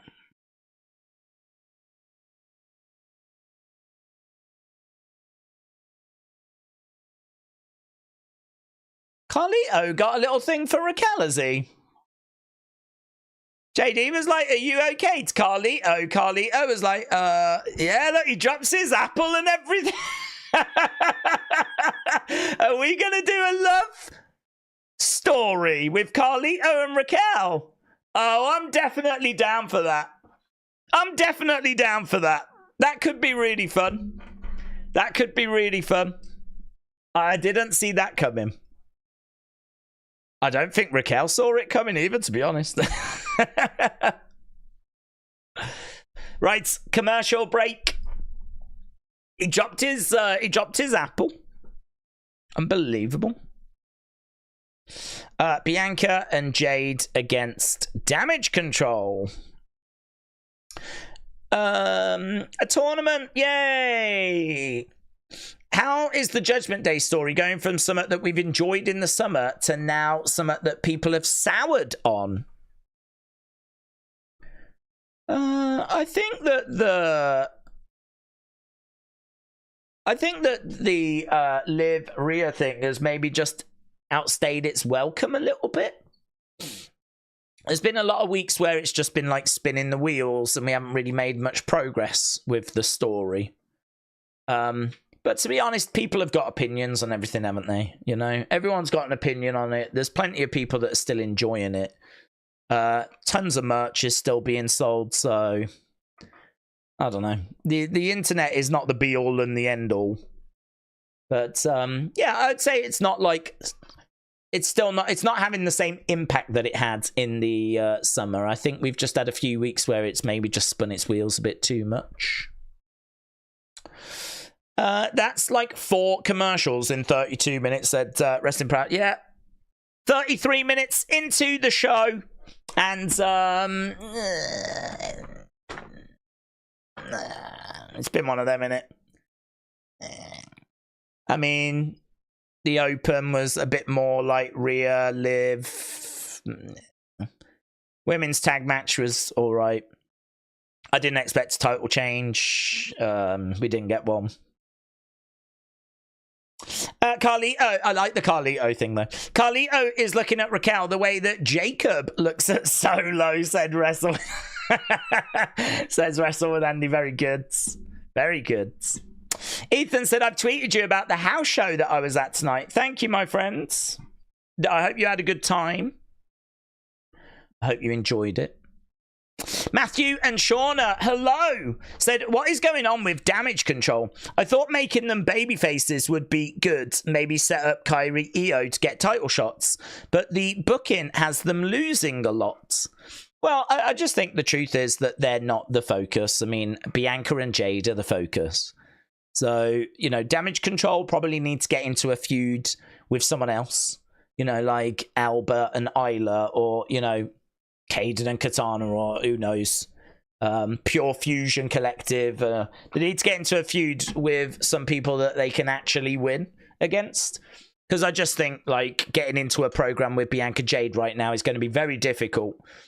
Because I think the plan is that Bianca faces Jade at WrestleMania. So we are all on board with this tag team until they split early in 25. Maybe February, March, maybe a touch before. No, February, probably around February.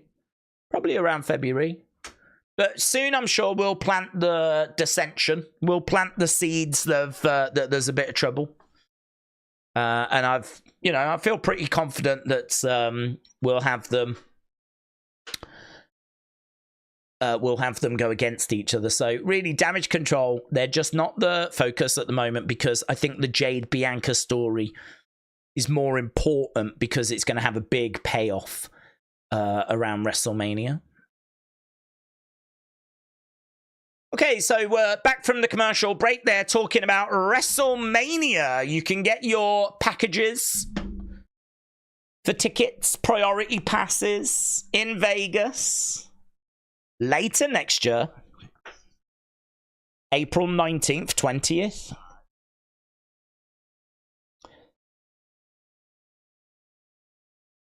Okay, we've got American Maids.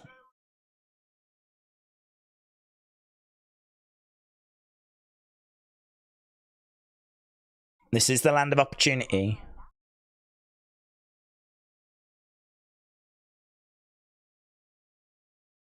This country needs a hero.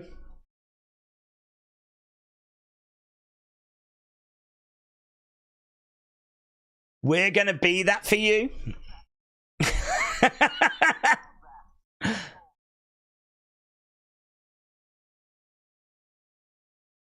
Yeah, I love these vignettes. Got like a G.I. Joe vibe, so... Oh, God, we've gone from one video package to another. Now we got Bron Breakker.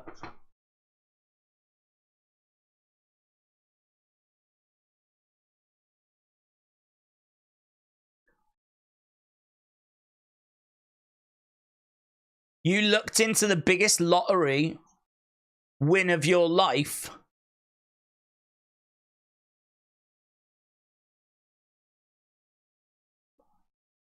Out of respect, I shake your hands. Out of respect. And what do? You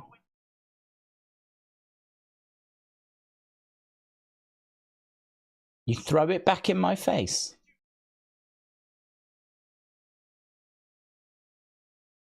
Not once did you say you respected me.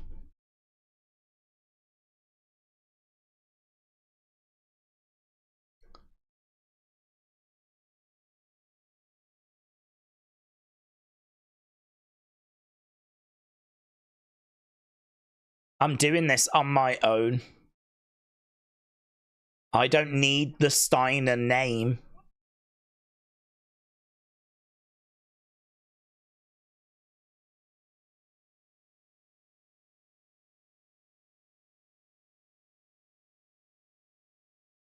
Good. Another good... They're really good at this, aren't they? They're really good at these video packages.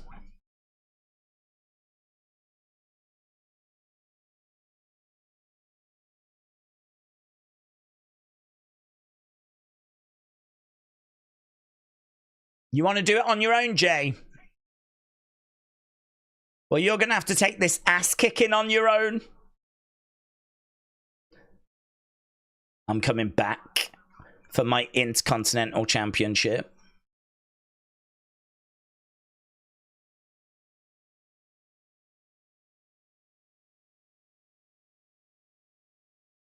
Your family cannot save you from me. It's like foaming at the mouth. Well, there we go. Very good. Couple of very good video packages there. Right, let's get the scores. 60, 23, 11, 5. So that first match was good, 95%. Now we've got a sit-down interview with Big Bronson Reed.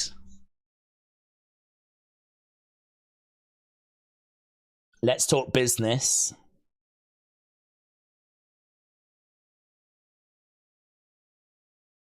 There's quite a few little video packages, backstage moments. I think it's because we didn't record loads of matches.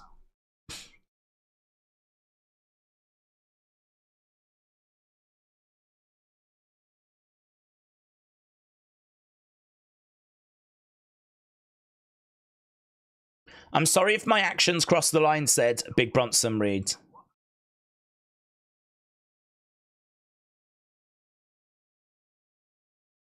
When are you going to make the match, me and Seth?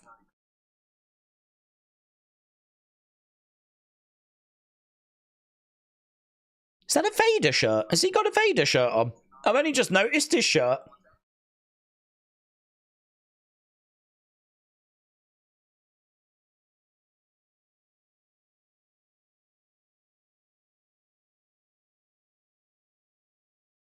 Make the match, there'll be no trouble. Yeah. Big Van Vader shirt. Can you get that now? Is that available? That's quite nice. I'm gonna have a little look. Whilst these two boomers are arguing.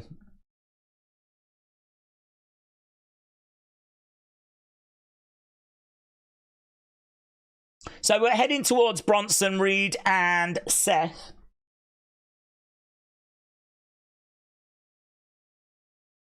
No, there is no Vader shirt. That's a bit of a botch in it. Why is he wearing a shirt that I can't buy? Okay, we're doing the tag team #1 contenders thing. That's starting now. We've got Alpha Academy coming down. Akira Tozawa and Otis. I've not seen a bracket for this, so I have no idea who they're facing. Alpha Academy then making their way down. Little kiss from Otis to the camera. Doesn't the scenery look like the Ring doorbell footage from the Wyatt Sicks QR codes? I don't think it was meant to be that. I wasn't getting that vibe. He's on a collision course with Seth, isn't he?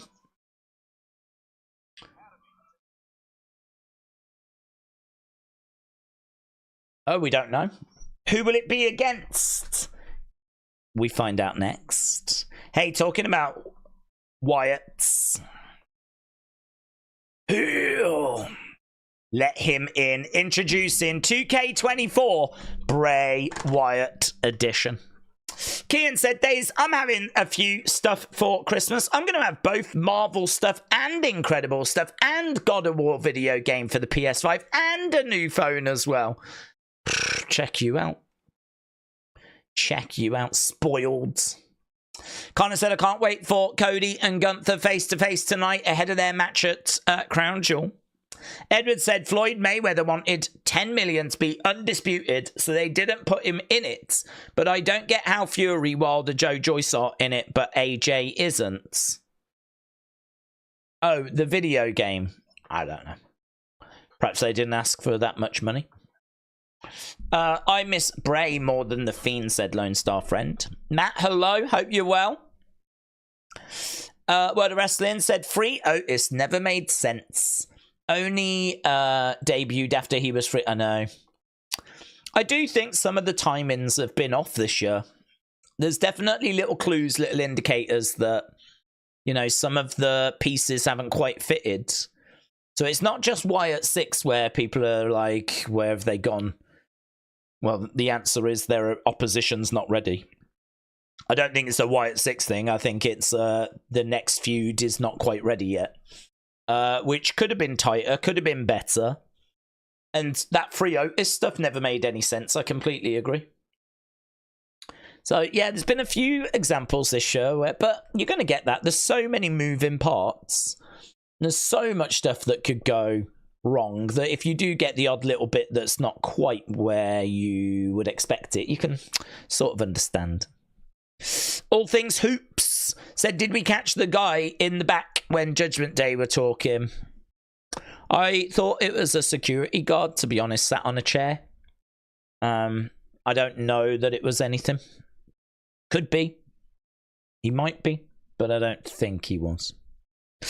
Are there any announcements about UFC this weekend? Is there any announcement about UFC this? I don't know what you mean. I actually don't know what we're doing this weekend. I don't think there is anything massive. So we might end up doing UFC, but last time we did a UFC fight night, it was not very well received. Well, not received, but they're just not that big. We used to be able to do, like, say, 10,000 views for them, but to be honest, there's so many UFC channels now that it's a lot more competitive, and so, I don't know. I tend to do the big monthly pay-per-views, but the weekly ones, I don't know. I kind of feel like the new Bray Wyatt edition of the game is a bit distasteful. It depends on the situation behind the scenes. Distasteful. Why do you think it's distasteful, Joshua? That's an interesting opinion. What made you reach that? William said, I learnt the Girl Scouts that if you shove a flute up a moose and play O Canada, the moose will let you ride it and take you to safety. What has that got to do with the Girl Scouts? Oh, did you learn it in the... Okay, I've got you now. So you was in the Girl Scouts, and that's how you learnt that little life hack. Got you. Andy said the outdoor segment looked like a scene from Bronson and Pierce Raw spin-off show. Indeed. Edward said, Daze, Bivol got robbed. He was robbed. He should have won the fight by 4 rounds. But Beterbiev got the dub. Fight of the year. Right, here we go. We are back to the action. We've already had 46 minutes. We're only 15 minutes away from the halfway point. The fact that 2K is charging $9.99 for a costume Bray never got to use is just a grab of cash. You do get the figure version as well. I think fans... I think the fact that you could see, like, Bray, or you can see that version of The Fiend and play it in the game, I think is actually appreciated. So I don't think that is a problem. The Bray... Oh! Viking Raiders? Okay, let's go. Is Valhalla going to be with them? Oh, War Raiders! Ah! And they've got War Raider shirts! War Raiders! Are they? Is that the name? It must be because it's on the shirts. And the graphic says War Raiders, so it is the name change. War Raiders. I like the shirts. Where's Valhalla? Where's Valhalla, though?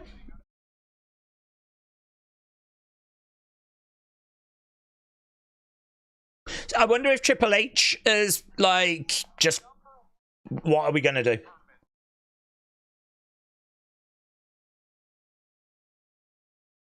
It's been over 12 months since we've seen the War Raiders. Otis in there with Ivar. Is he still Ivar? I don't even know, actually. Yeah. Ivar. Eric and Ivar.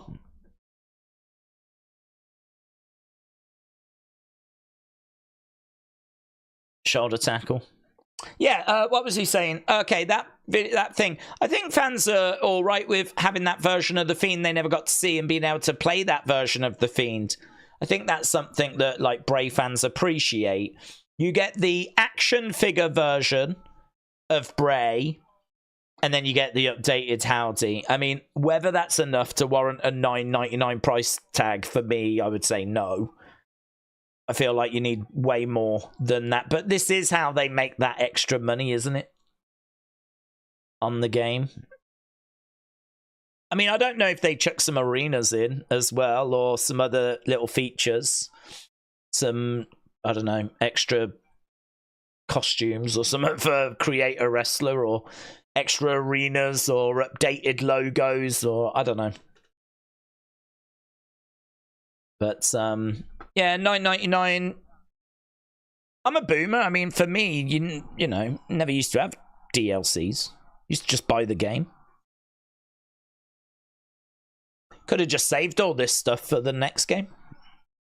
Kick coming in. Oh, big kick. That's, hey, well, that was pretty good there by Ivar. Tag mates. Tozawa's gone up. Missile drop kick there by Tozawa. Eric getting into the ring. Tozawa against the ropes. Gets caught. Oh, planted.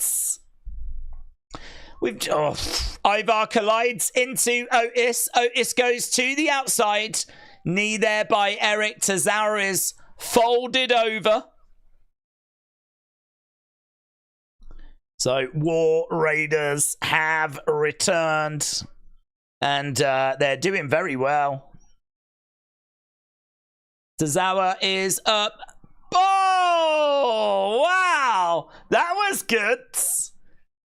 That was good. So Eric threw Tozawa, so he was in the air as Ivar did a splash. War Raiders are back, and they pick up a dominant win. Granted, not against the toughest of opposition, but still, I like that move. I like that move.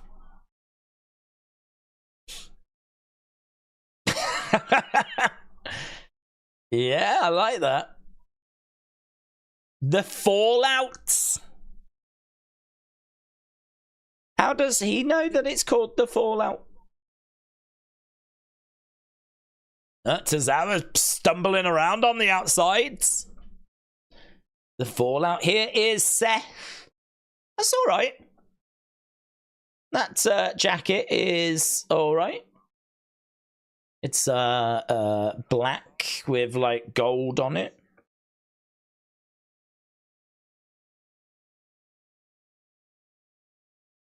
You've had 6 matches this year and you haven't been healthy for any of them. It has been a bad year for Seth, innit?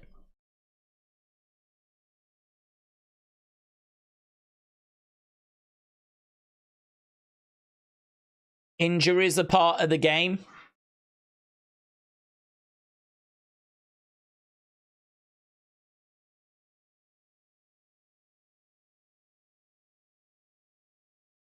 So we got Seth talking to Adam Pearce backstage. Oh, we need to do a poll, don't we?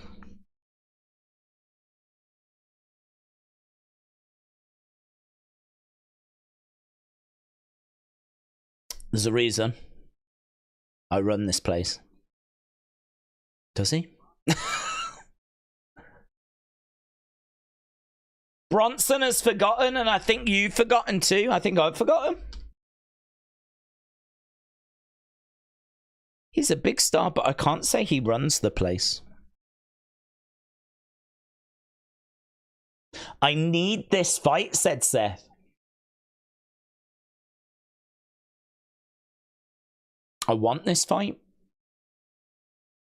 He tried to put me on the shelf for goods.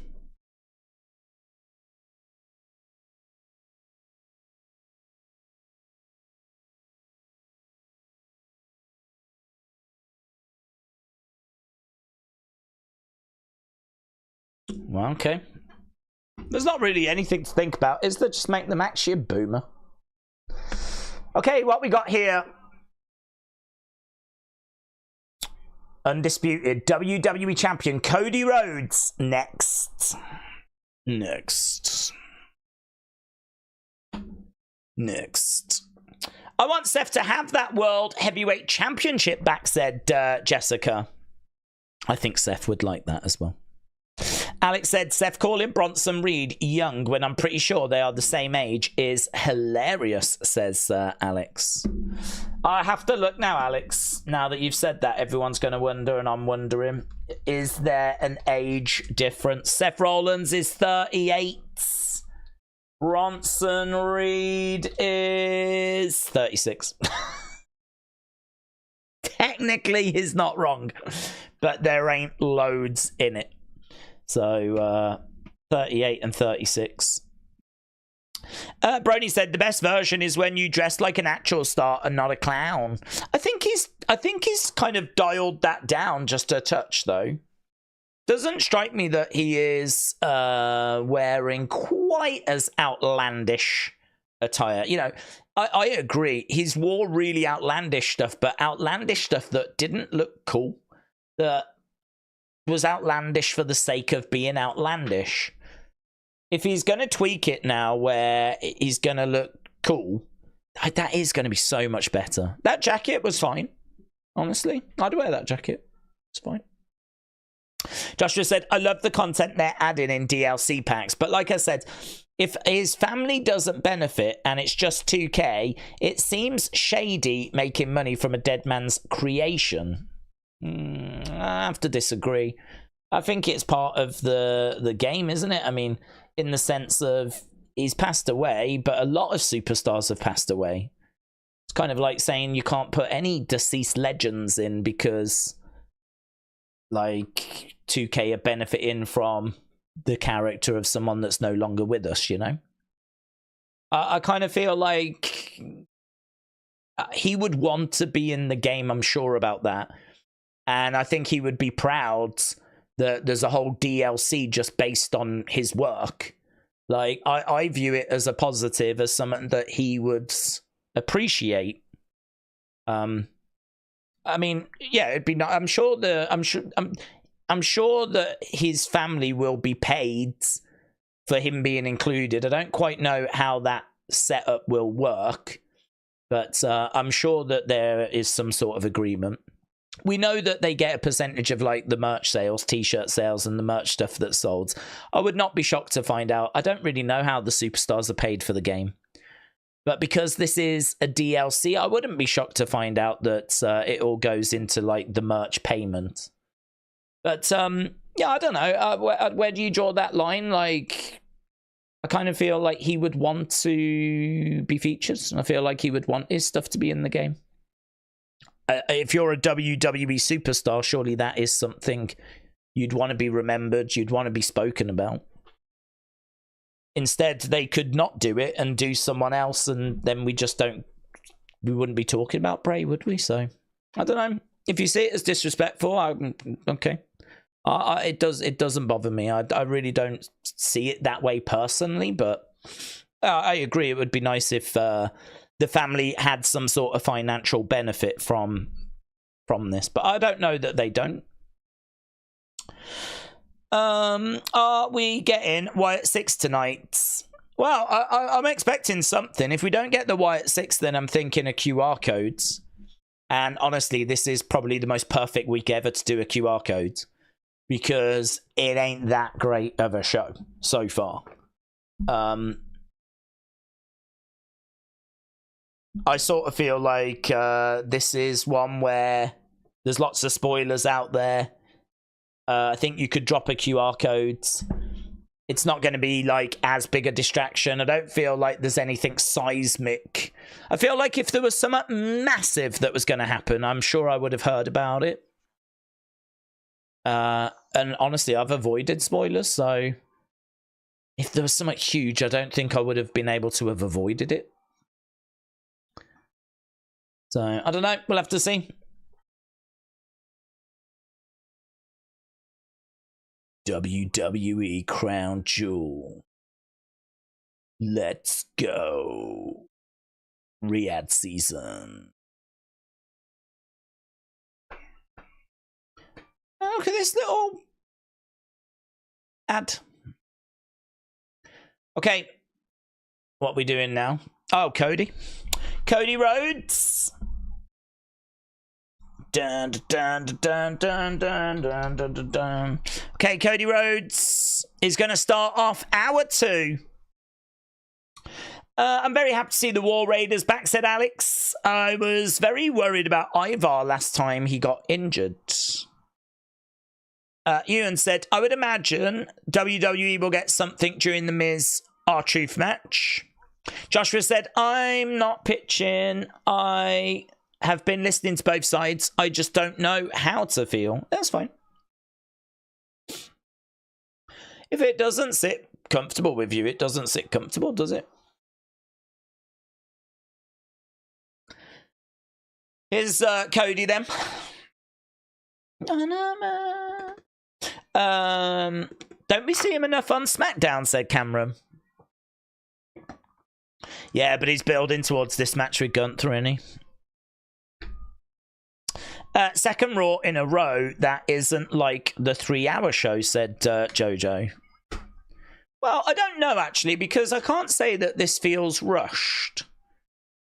I don't really watch it. I mean, like, the first match got loads of time. The second match didn't need it. I don't think anyone can say that second match needed more time. Lots of little backstage bits. This doesn't, I don't really feel like this is a rush tonight.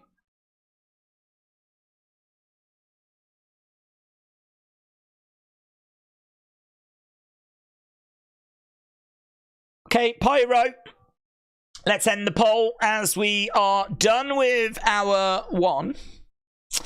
We will try and do halftime scores because it'll be interesting to know what people think. I mean, I do not think this is one of the strongest Raws of the year, to be honest, but it's taped. I went into it with a bit of uncertainty. But listen, who knows? Might have a monster hour now. Let's see what Cody's got to say. I'd imagine this will bring Gunter out. We know that he's around. We saw him arrive in that car earlier.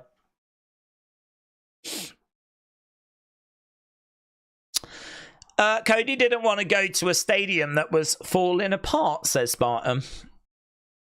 WWE is losing money with Cody merchandise. He's not in the top 10, said Sparta Crow. I find that hard to believe. Have we got any data that backs that up?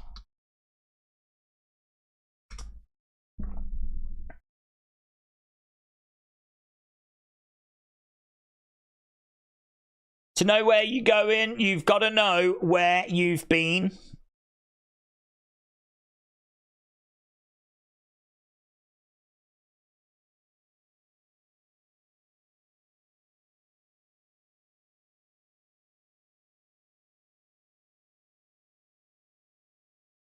I was just searching WWE merchandise sellers.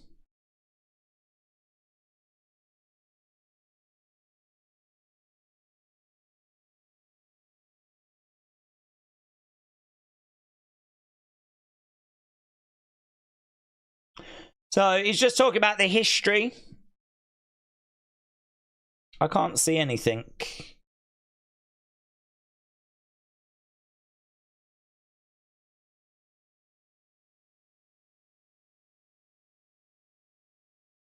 Something special happened in this building not too long ago.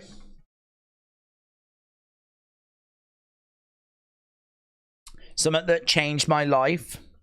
I don't even know what building we're in. I don't know what he's talking about. We want Roman is the chance.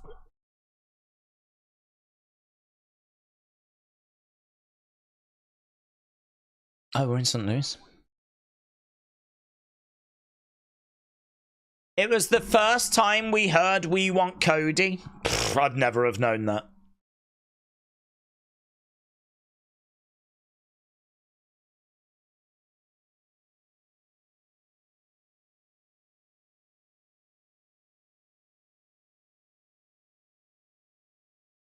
Thank you all very, very, very much, says Cody. With that in mind,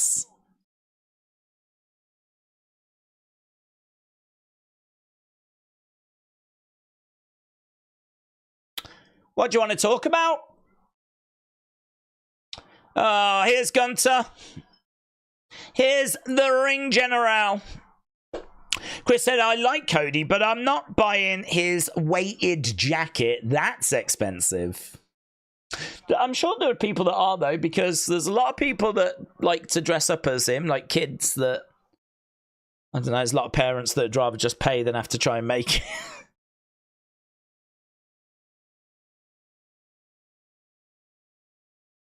Here's Gunther. Gunther.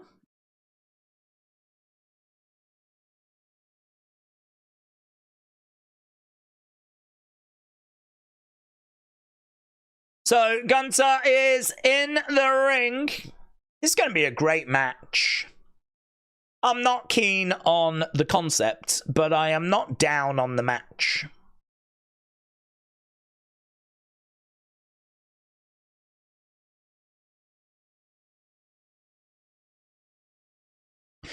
Ladies and gentlemen, the American Nightmare, Cody Rhodes, says Gunther. Big cheer. Let's see what Gunther's got to say.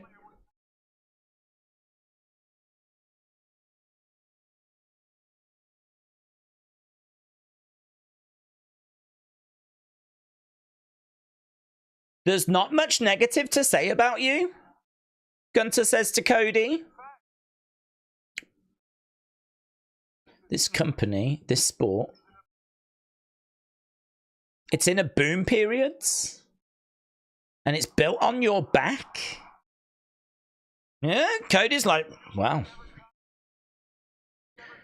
You make every town, you make every country, you make every continent. You are truly the quarterback of this operation. Thank you, Cody, chant. Wow. I mean, it's coming, isn't it? The sting's coming. There's not many people I respect. I have a lot of respect for you.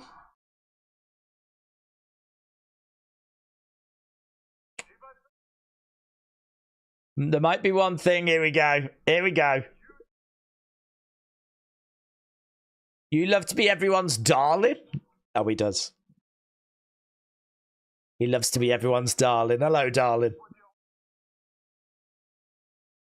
Ah, Kevin gets brought up.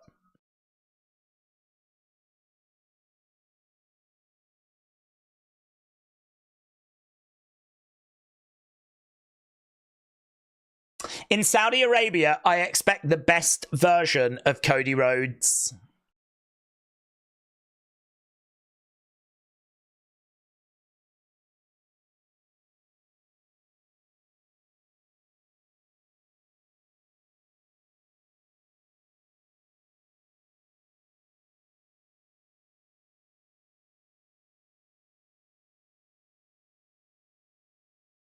One champion to another, says Cody.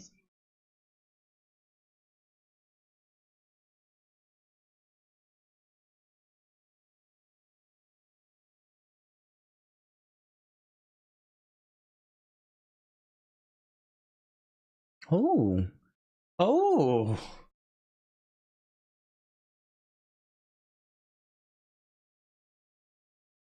Wow. Cody says to Gunther, if you can't put people away, you break.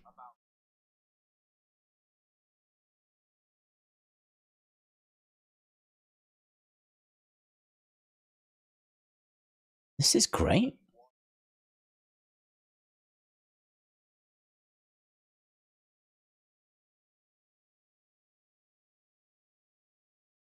You think you're in the deep waters, but you've never been in the ring one-on-one with me, says Cody.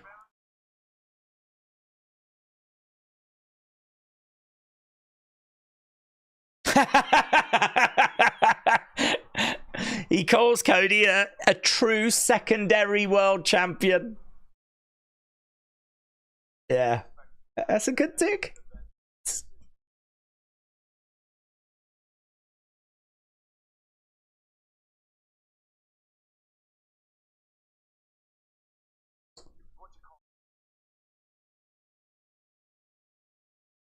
Let us not forget.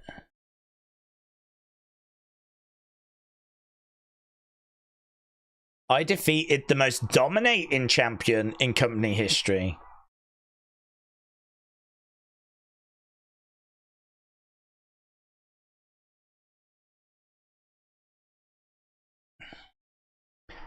I've already slain a frightening beast. Is he referring to Brock there, do we think? Is that a little Brock reference? I tell you, social media will be very excited if they do perceive that to be a Brock reference. Oh my god, did you hear he referenced Brock? But he didn't mention Brock, did he? He didn't say Brock's name. Yeah, good. I didn't mind that exchange. I'm excited for this match anyway, and that just got me a little bit more excited. Whew. I like that from Cody as well. Cody with a whew. That was intense. Okay. Okay. Yeah, I mean, look, the match is nonsense and the belt sucks. But other than that, can't really be down on Cody Gunther.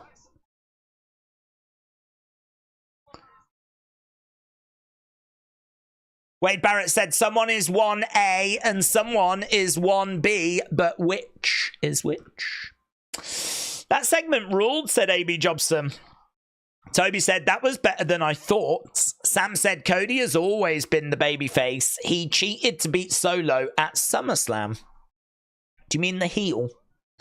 DB Mikey said, I would like to see Cody turn heel and face CM Punk at WrestleMania.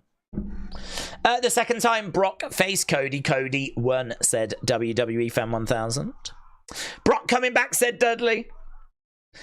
Chris said, I'm kind of excited to see this match. Spartan said, have you seen the Undisputed boxing belt? What are your thoughts? Yeah, I think I have seen it, but only once. And am I right in remembering that it is very similar to kind of how all belts seem to be in this day and age, like play with a big word across the middle. If you go back to how belts used to be, we never used to have like this massive word along the middle. But you think about like what we're doing with NXT and how those belts look. I think this has got like Undisputed across the middle, like UFC has got UFC across the middle. And like how the new logo, like the new belt for World Heavyweight Championship is basically like, it's not a word, but it's the logo, isn't it? Quite big. I think it's that. I thought it looked fine. I thought it looked modern. I thought it was kind of fitting with where belts are at the moment. It didn't really look very prestigious or historic or, do you know what I mean? It just looked like a modern belt. Pretty fine. They look fine. Cameron said, that was Brock passing the torch, but let's be real. No one could really be the one in 21-1. Let's be real. Let's be real. No one could be the one in 21-1. I don't know what that means. Brock Gunther would be great, said Chris. Do we think Xavier turns tonight? No, I think it happens on the 10-year anniversary of the New Day. Halftime score, said Callie. Yes, let's do that, because I said we would. Halftime scores, everybody, it's the halftime scores. I really want to know your halftime scores. Put it in the chat.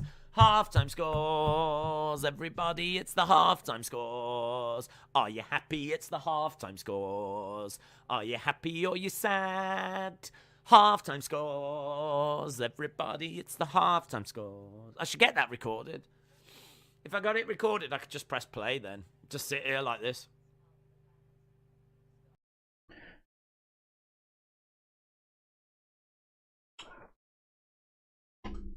Right, what is that?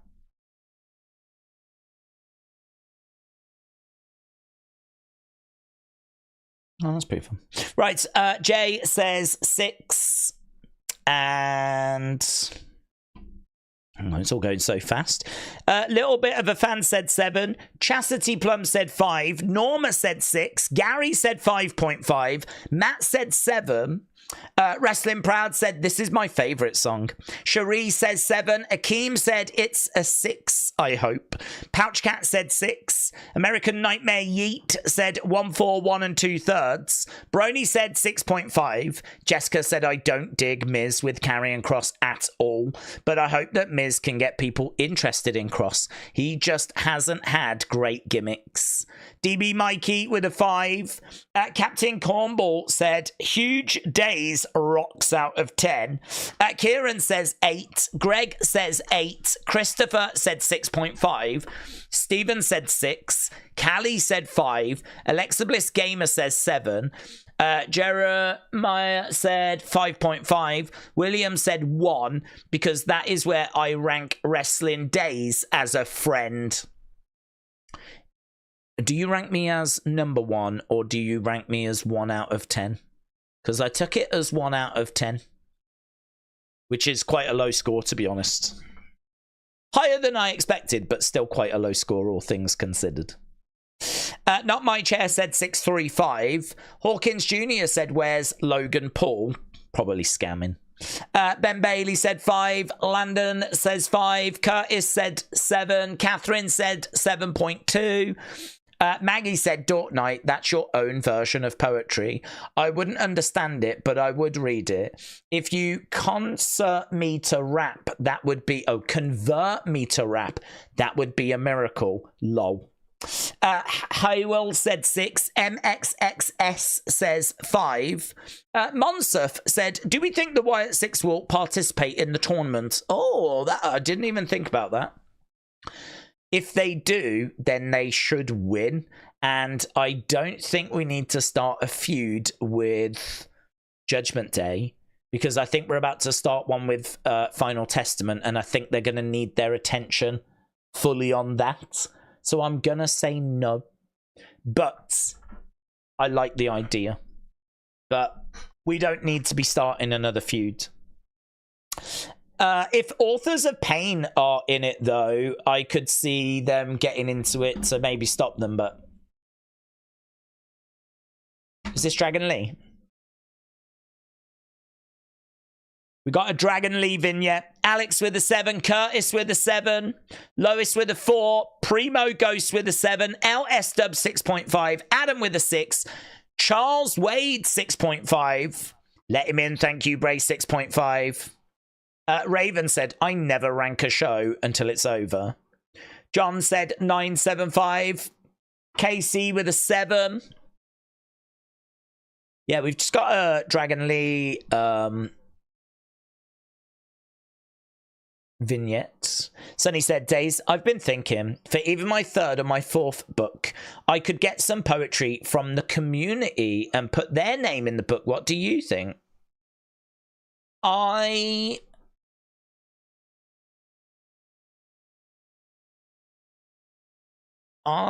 don't hate the idea, but I think...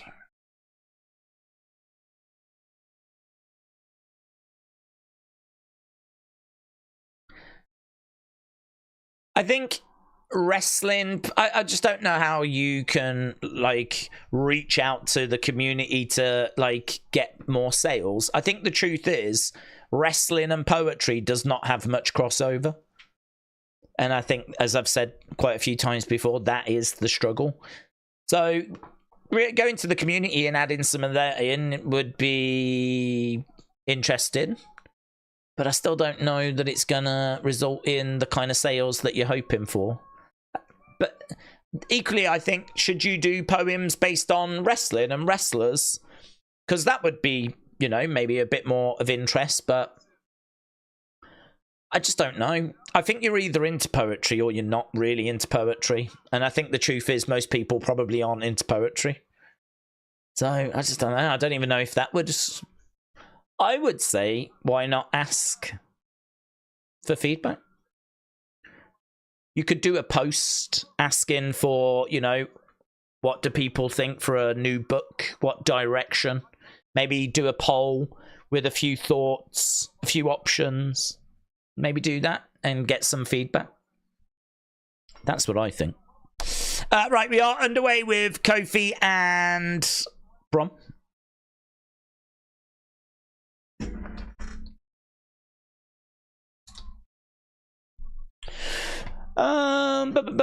We don't want Solo, said Brony. I have been trying to think of wrestling poems, says Sonny.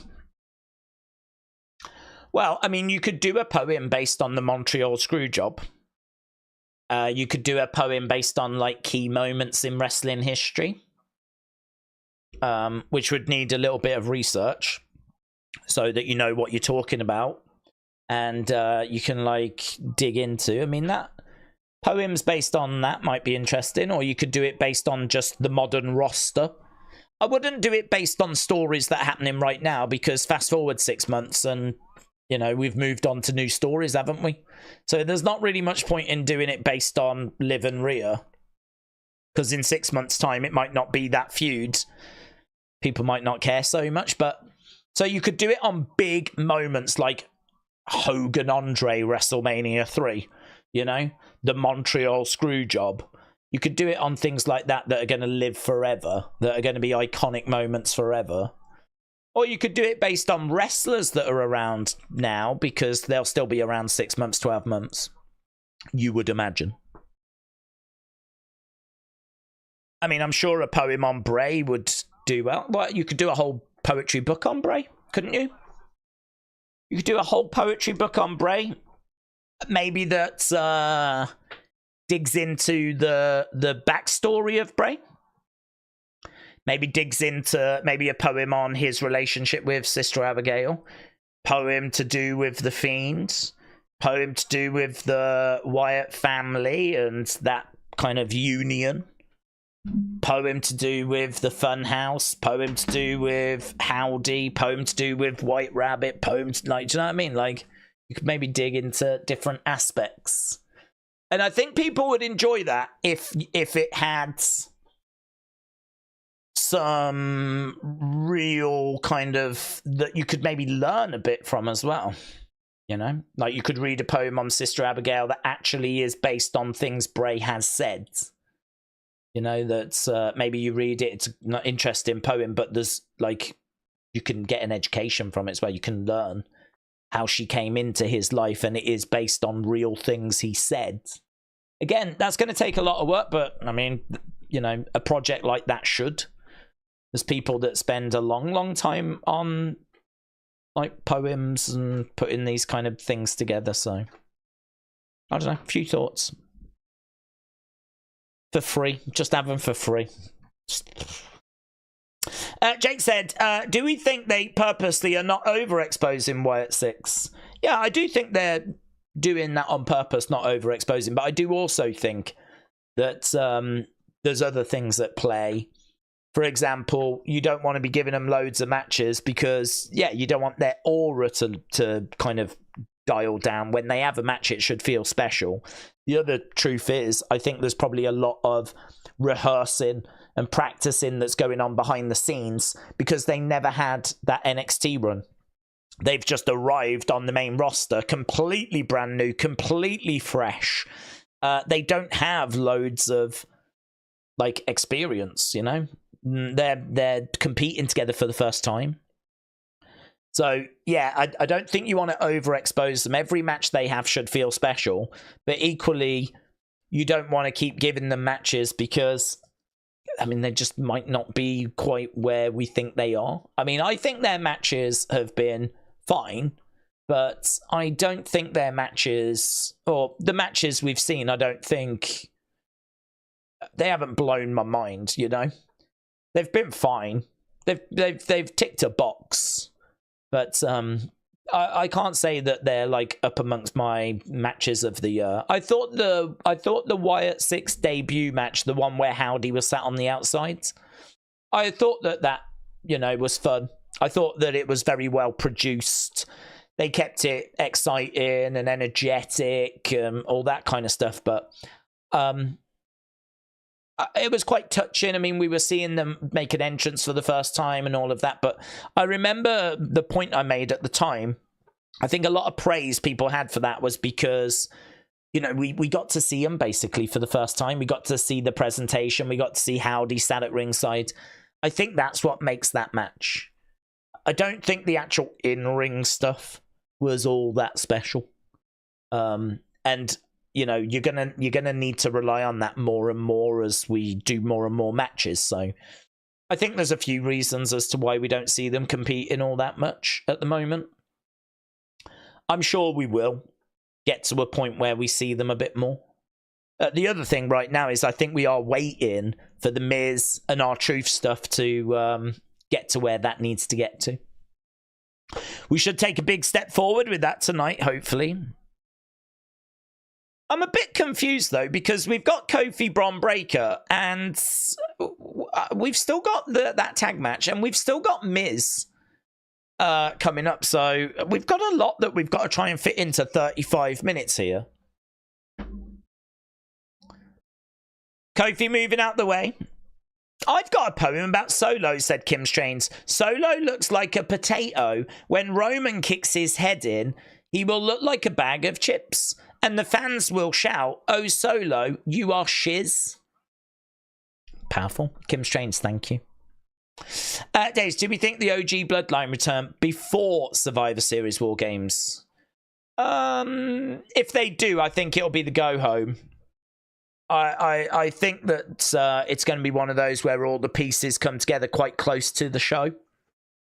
I would not be shocked if Jay turned them down. I could see Jay saying, no, I don't want to. I don't want to go back to that, you know? I don't think they should go up to Jay and Jay just be like, yeah, I'm in. I don't think that should happen. I think Jay should be like, no, I remember how it was. And then Roman's got to basically, you know, it's not like that anymore. Blah, blah, blah, blah. Kofi is in the corner, charges over, goes for the kick, misses. Bron picks up Kofi, but Kofi lands on his feet. No, SOS. Gets caught. What? Oh, I thought he got caught with the DDT. It looks like he got hit with... Oh, yeah, he did just manage to get his head out the way.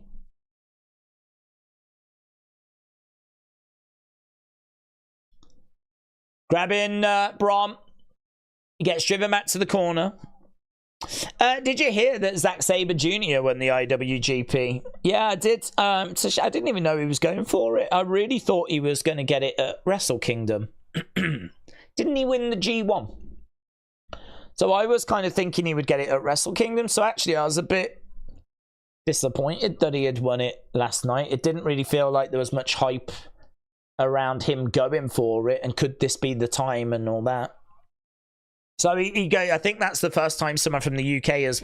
Is it the first time someone from the UK has won it?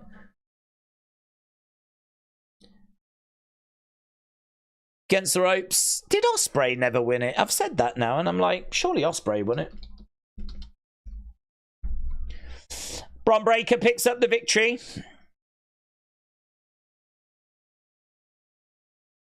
I know Zach. I don't believe Zach's ever won it before.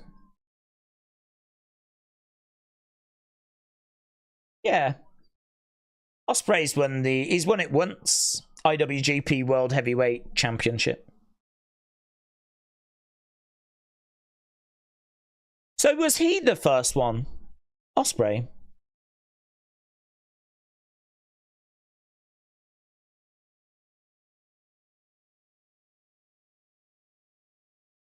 I'd have to read. But yeah, I saw, and yeah, I was surprised they didn't make like a bigger deal out of it. Oh, hello. Xavier comes down and shouts at Bron. Bron runs away. So Xavier actually coming to Kofi's aid.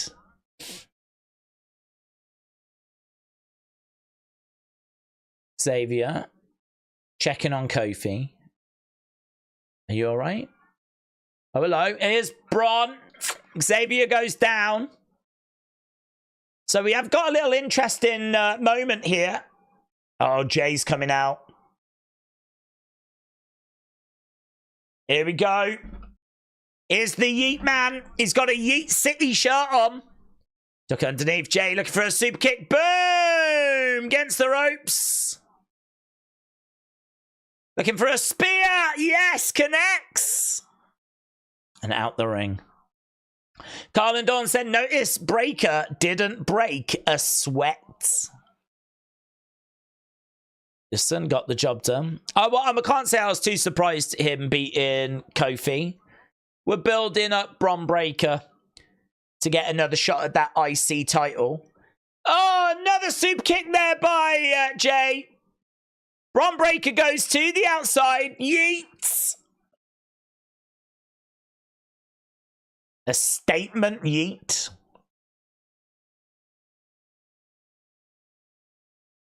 So I'm trying to read what's happening here. Like, is Xavier not happy that Jay came down? Can't quite tell why Xavier's a bit...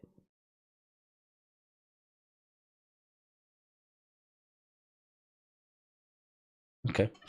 Right, we got Rhea, we got Damien.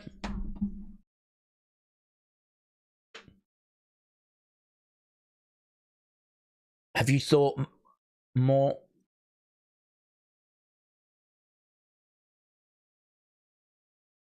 You've already destroyed all the boys. And you got your revenge. It's time for you to get back what you were robbed of.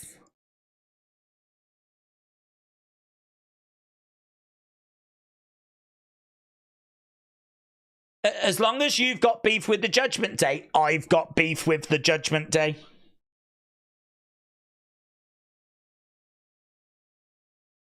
So it looks like Damien's going to turn his attention back to the World Championship, which I would imagine Finn Balor is not going to allow. So Damien tells Rhea, go and handle these girls. Here's R-Truth. Right, here we go. Here we go. This is what we've been waiting for. People over there, what's up? Yo, man. Right, there's got to be a beat down here, hasn't there? There's got to be. Sam said, person that sent that hate poem about Solo is cancelled. Superman Bass Fisher, shout out to you, my friends. Gifting in a membership, really appreciate it. One of the most beloved competitors in WWE.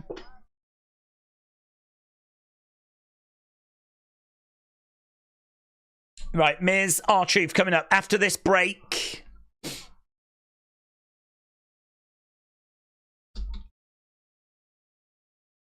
Tomorrow. What we got? What we got tomorrow? Triple threat, number one contender.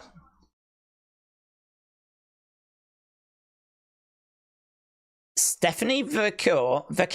Did he say Vaquer? Stephanie Vaquer. Stephanie in action, that'll be good. Taking on Ren, it'll be very good, actually. Daze will be the judge. The person who sent in that poem about Solo is finished, says Sam. It's over.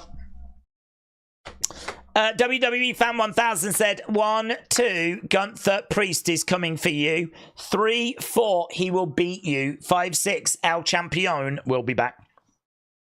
Was that a poem?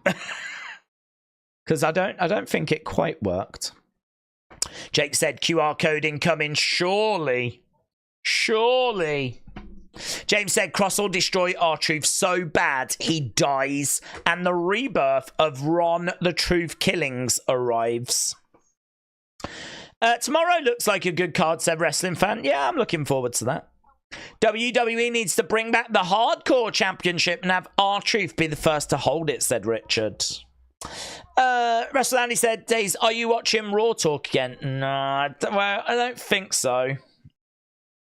I don't think so. I know if I don't, then they'll put some on it, but I really thought last week when we didn't get anything on Raw, there was a good chance. And there wasn't. We didn't get anything on Raw, and I was like, oh, they'll do some on Raw Talk. And I think Miz was advertised as well. I don't know. Let's see what goes down, and let's see if Miz is advertised for Raw Talk. But at the moment, I'm thinking, no, there wasn't anything really of note last week. But what about Pure Fusion Collective? They just keep getting rejected. They didn't like D and were missing a trick because they didn't get action either. What do we mean? They keep getting rejected. Rejected by what? By the show. Like they're not on the show. Is that what we mean? They were on the show last week, weren't they? You remember in that pointless 10-woman tag match? You know that match that we had just to get some women on the show? They were in that. Right, we're at commercial break. How long we got? 25 minutes. Nah, we got The Miz next. We don't need to watch. Hopefully the 6, said Carlos. You know they doing 2 shows at one city. They was in St. Louis last week. Now they're still in St. Louis this week. Cody said we're in St. Louis. Why are they in St. Louis? It's because this is a taped show, Danelle. This was recorded last week. Daze, are you doing boxing? Said Mason. What boxing, my friend? What boxing? Callie said, here's my poem about Solo. Solo's hair, it looks like ramen. The end. Very powerful. Sunny said, poem so far titled Yeet Man Uso. There once was a man named Jay. That's not a poem, isn't it? What do they call that? That's not a poem. There once was a man named Jay, yeeted all night and day, a wrestler by night who got all the babes with everyone shouting hooray. That's not what's that called? Can't remember what they're called. I don't feel like poem fits that.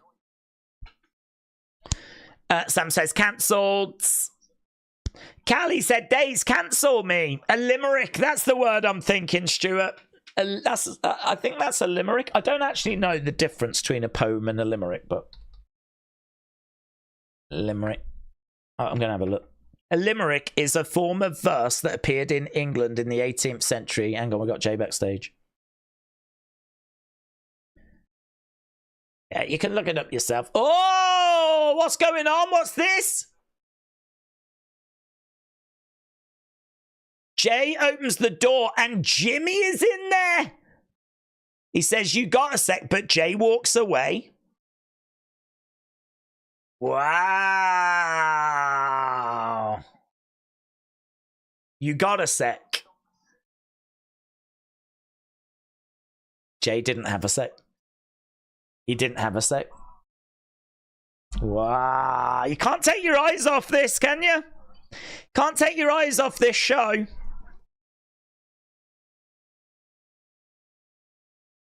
Okay, here is The Miz. Attitude, beg, I get out of my way.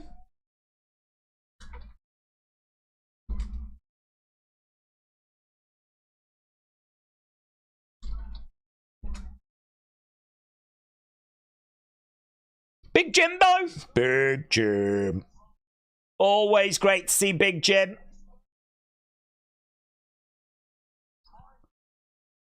What's R-Truth laughing at?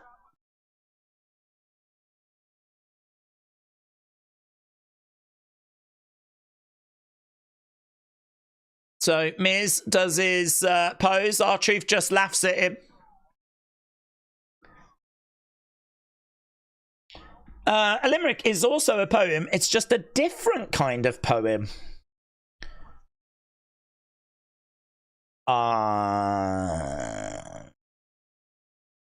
Sure. It probably is, but that's not the kind of thing I'd expect in a poetry book.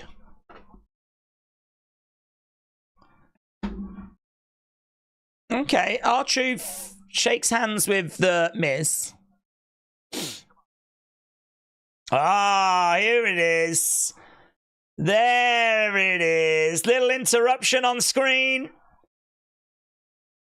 I don't know if that was that shown. Here's Final Testament are coming down. R-Truth's rolled up, Miz. 1, 2, 3. R-Truth gets the win. So R-Truth has got the win. He's celebrating. He goes over. He gives Miz a hug. He gives the ref a hug. He gets out the ring. Okay, is he going to get beat up now? Okay, there we go. Look, fist bump with Cross. Get him right now. Okay. Here we go. R-Truth gets thrown in the ring. Miz coming over, and there is a post-match beatdown. Bang! Skull-crushing finale. Crowds are booing. So Miz is seething. I mean, he has just lost this match. Final Testament have made their way down. R-Truth is down. He's staring at... Or Miz is staring at R-Truth. Oh, that's it. That's it. No QR codes. Is this Big Jim? Big Jim. Hang on, we're back with Big Jim. We're back with Big Jim. Oh, here we go. Please. I said no. Did he? Did he say no? Get out my face. Jay walks away. When did he say no? I said no. Did you? It's only asking a question.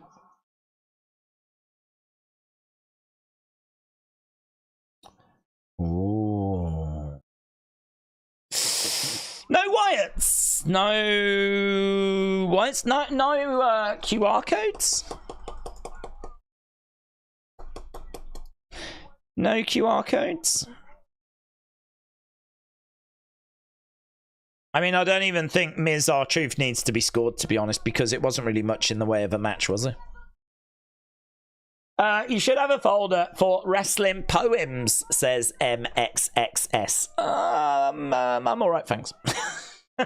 I'm not sure that's something I'm looking to encourage. Okay, Rhea has made her way down. So this, I'm guessing, is going to be our main event of the evening.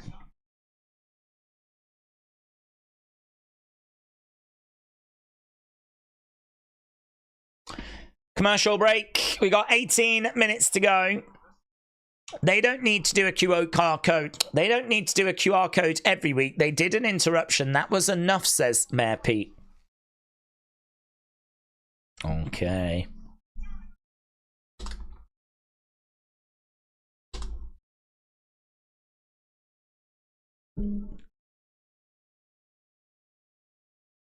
SmackDown.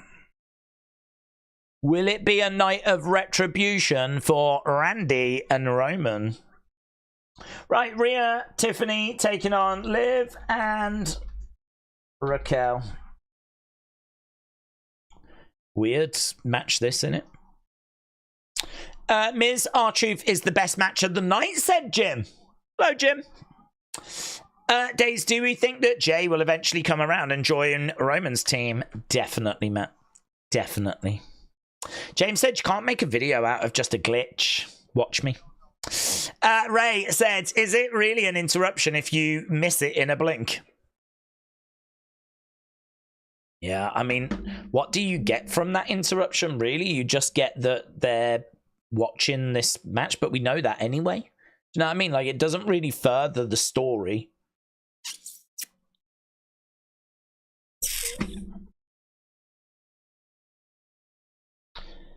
I mean, if they're not going to be wrestling, it would be lovely if they had a vehicle like the Funhouse to be able to cut a promo, you know? Apparently there were some coordinates in there, though. So it looks like there was at least something in there for people to have a little look at. So here. Apparently it points to the Wells Fargo Center. I don't know, is that next week? Are we at the Wells Fargo Center next week? So, again, something. Okay, well that's a bit better, innit? At least they gave us some message. Halftime scores, Oh, everybody, it's the halftime. That's a message from me.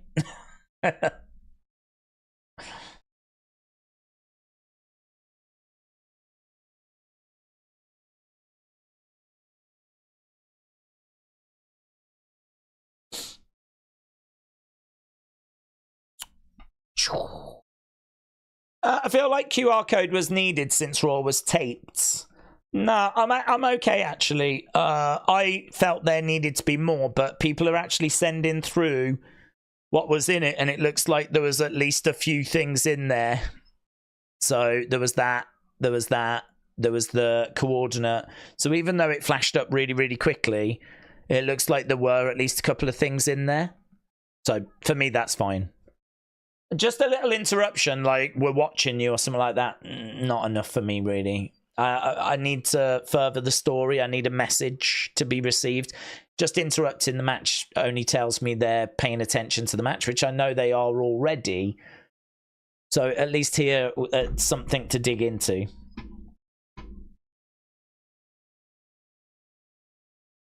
Oh, don't know why. Error. Has that been deleted? Yeah, I don't know why. I'm getting loads of messages that then get deleted. I don't know why. But there's some imagery. That one's okay. That's where the coordinates lead to the Wells Fargo. I think someone has just sent in what the Ezekiel 28:17 is.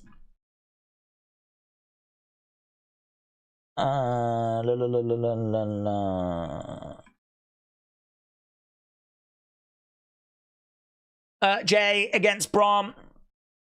Ah, there it was. I knew I'd seen someone send it.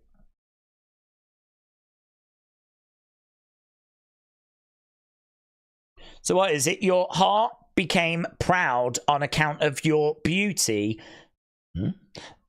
And you corrupted your wisdom because of your splendor.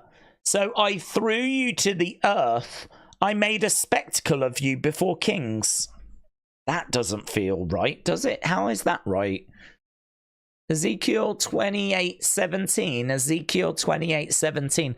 Is there like a different version? Because your heart became proud on account of your beauty, and you corrupted your wisdom because of your splendor. I threw you to the earth. I made a spectacle of you before kings. That really feels like it needs a bit more fleshing out. That doesn't feel quite right. That doesn't feel quite right. Okay, here's Tiffy time. Tiffy time! Your arrogant heart has deceived you.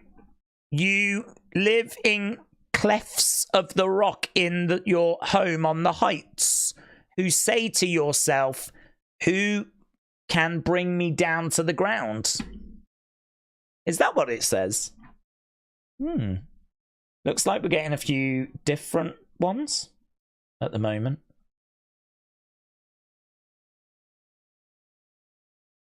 Oh, is that the OB13, is it? Carrion tweeted as well, once they hear me, it's over. They don't believe in it. They think it's all coincidence. It's far stronger than their egos, and that's why it works every time. Hear my words. Okay. Liv and Raquel making their way down to the ring. So, Carrion tweeting out.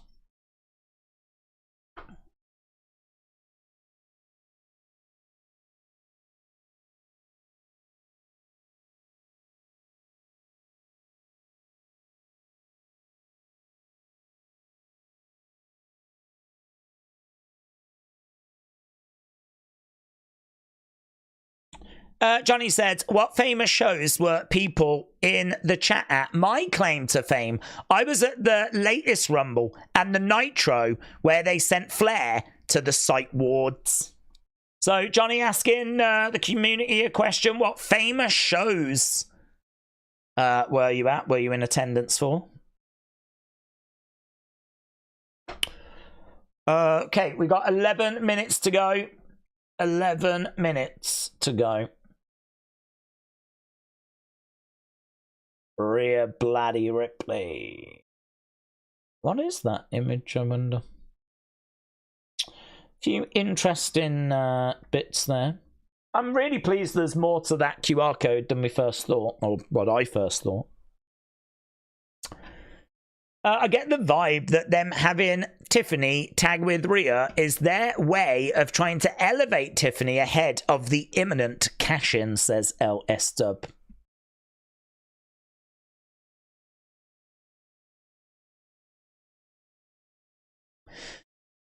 But what is the point in this main event?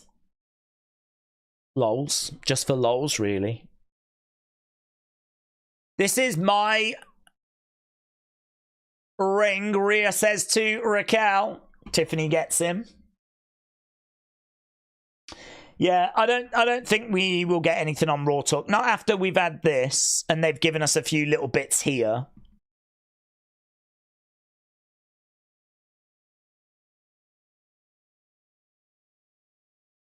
Okay, Tiffany in the ring then with Raquel. Raquel grabbing Tiffany, hurling her against the ropes. Charging over, going through the ropes to the outsides. Can't believe that's all we got from the Wyatt Sicks, said Michael. It's more than we got yesterday. Oh, yesterday. It's more we got last week. Tiffany and Rhea are arguing. Liv is picked up and hurled to the outsides. That's a pretty fun spot. So Liv is chucked on top of Tiffany and Rhea by Raquel. It's Air Morgan. As we go to our final commercial break. Duran said, I was at a house show where Brother Love was hitting on Miss Elizabeth and Savage came out and beat him down. Also, Demolition beat up on Heart Foundation. Me and my bud snuck in. That's really cool. I love those really old school examples. I mean, Brother Love. Late 80s, early 90s. That's very cool. Football fans said, I love the Wyatt Sicks. I watch Raw mainly for them, but they are super slow burning this, and it's started hot, and they're definitely cooling them down. No, I don't think they are. I don't think they're cooling them down. I just don't think that they're ready to, like... We only saw Miz and Carrion just last week kind of getting onto the same page. They're still not quite there. But at least Final Testament got involved in the Miz R-Truth match. Miz snapped afterwards. Were there or thereabouts. When are we at the Wells Fargo? I mean, I feel like the message we've received is that the Wyatt Sicks are going to be at the Wells Fargo. So it just depends when we're there. Can we find out when we're at the Wells Fargo Centre for Raw? Shows. Raw. How do I find... Oh, tickets, maybe? Tickets. Okay. Wells Fargo, 21st. That's next week. Done. There we go. Next week's Raw. Lovely. Wells next week, said Smart. When the Wyatt Sicks finally have a match again, will it be Raw, Crown Jewel, or Survivor Series? Don't know. Not JPEG. Shout out to you. Vic said next week. Next Monday said or how do you pronounce that? Orvola. Orvola. Orvola. Orvolia. Orvola. Orvola. Shout out to you, my friends. Russell Andy said, Daze, your giant head is still in the Wells Fargo under the seating. Well, I hope it is. I'll be pleased if it's there. I've got a horrible feeling that it's being used as a mask in some sort of sex dungeon. I mean, I wouldn't hate that either, to be honest. But God only knows. My face could be getting used for a number of different things. So if it is just chilling under the seat at the Wells Fargo, then that's fine. AOP are in the Contenders tournament. Would they get involved then, said Vic. Yeah, I think they could get involved. I don't know that they would be in the tournament, but they could certainly cost AOP during the tournament. Eric has posted a GIF on Instagram of Swamp Thing climbing out of a swamp, said Uncle Revel. That's interesting. It's interesting.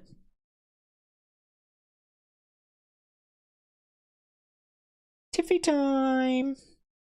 Tiffy time. Right, this is pretty boring, to be honest. Just really don't care about this. This is not the most exhilarating main event we could have had.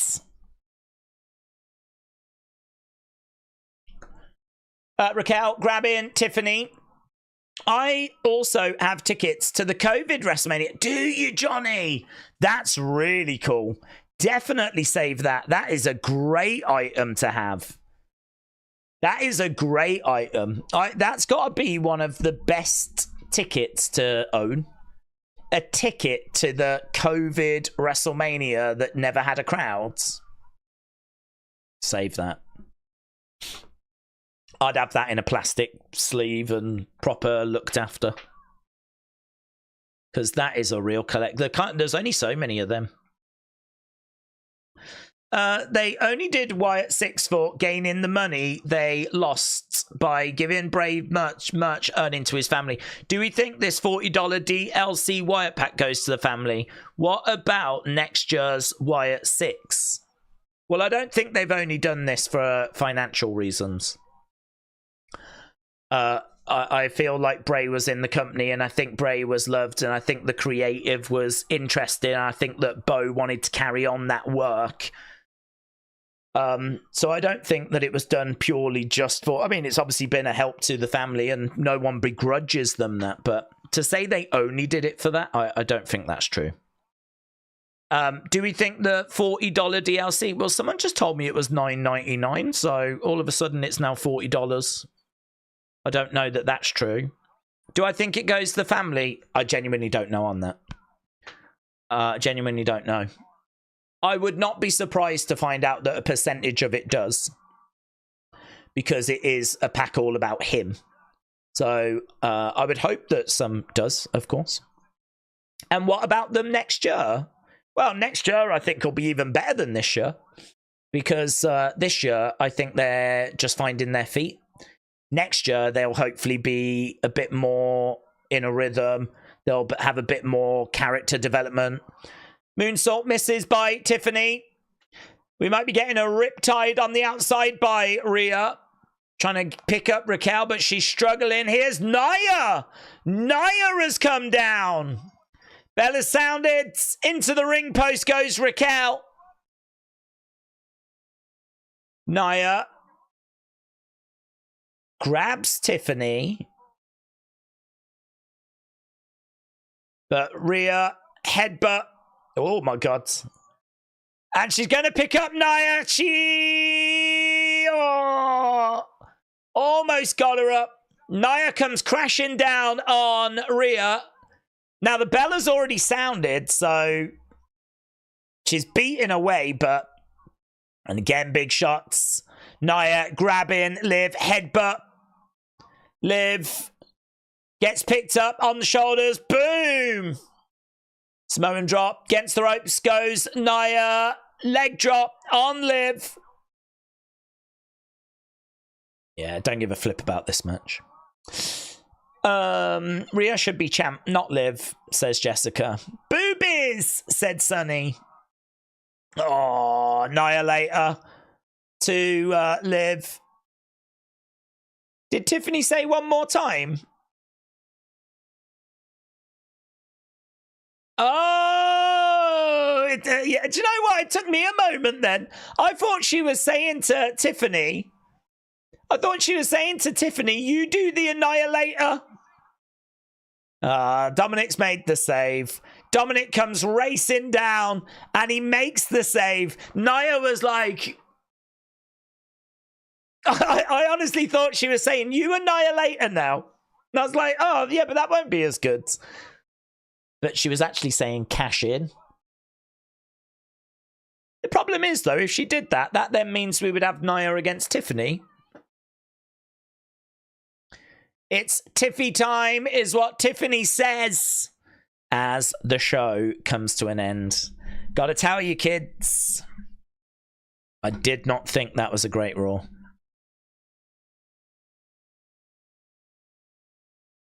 Couple of moments in there, though, definitely helped, but I didn't think it was a great Raw.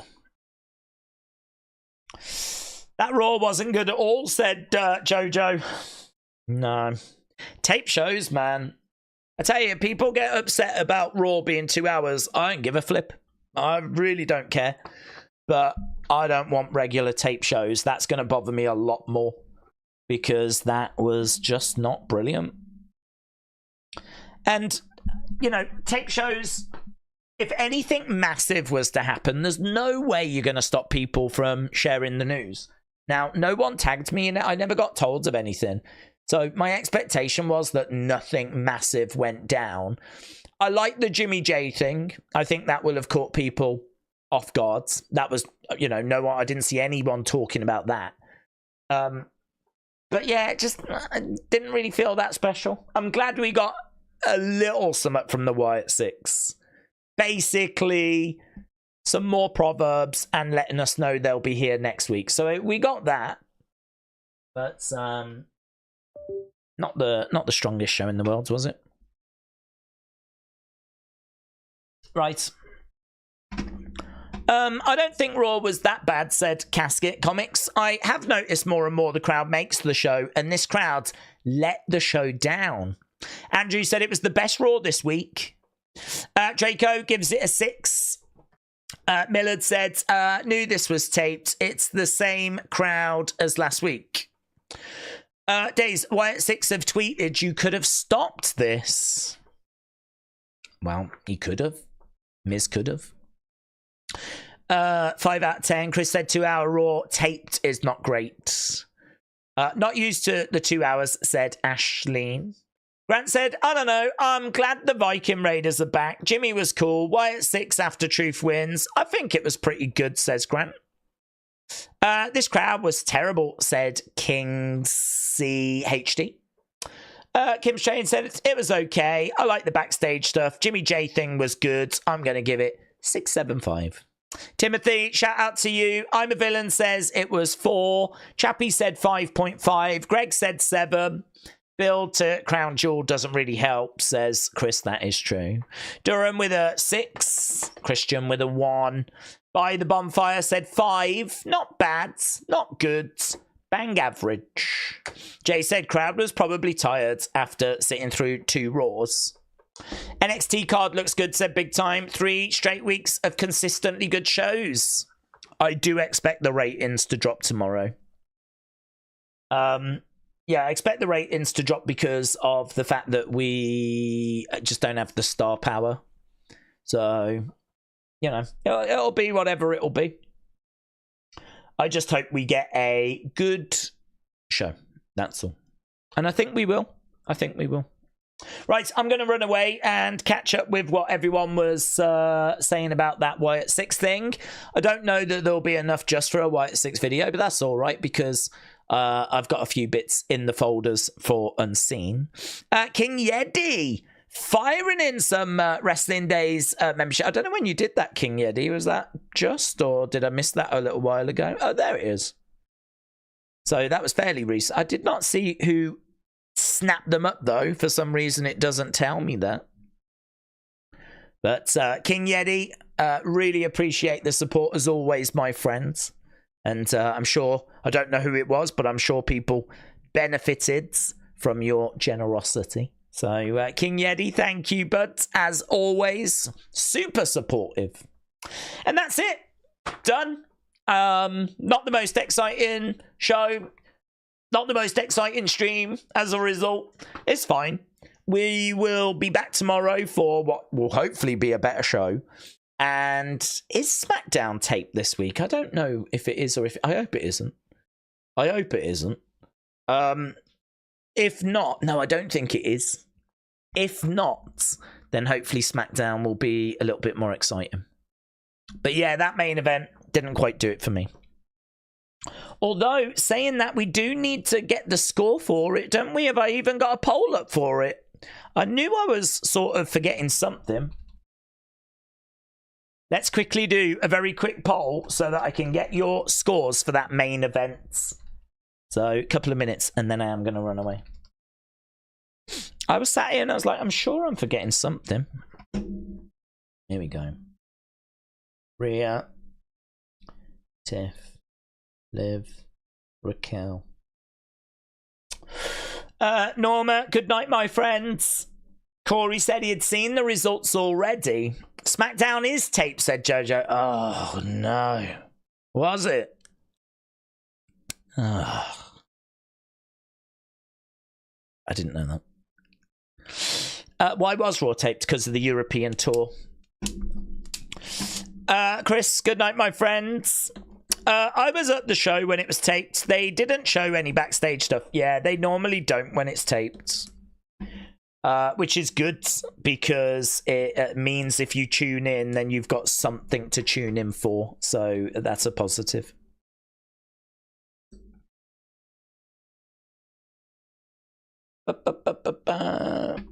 I hate tape shows because of spoilers, and they're always shiz. But I heard about Raw being taped. I heard it wasn't worth watching. No, it wasn't the most exciting thing in the world, to be honest. But, you know, it's fine. People seem to have still got something from it. And I like the Jimmy and the Jay stuff. So, you know, there was that. Okay, I'm ending the poll. I said we weren't sticking around for long. And it's already managed to get 100 votes. So, yeah, another match that's just going to pick up a good rate in here. Actually, oh, really not a good score. This is good 79%. Ooh. Bianca and Jade against Damage Control, good 95. War Raiders against Akira and Otis, good 93. Bron Kofi, good 97. And then our main event, good 79. Don't matter. We move on. Right, thanks a lot for watching. Appreciate the support as always, my friends. We are back tomorrow with our NXT stream and, of course, Wrestling Escape Pod as well. And hopefully I see you again next time. Bye for now.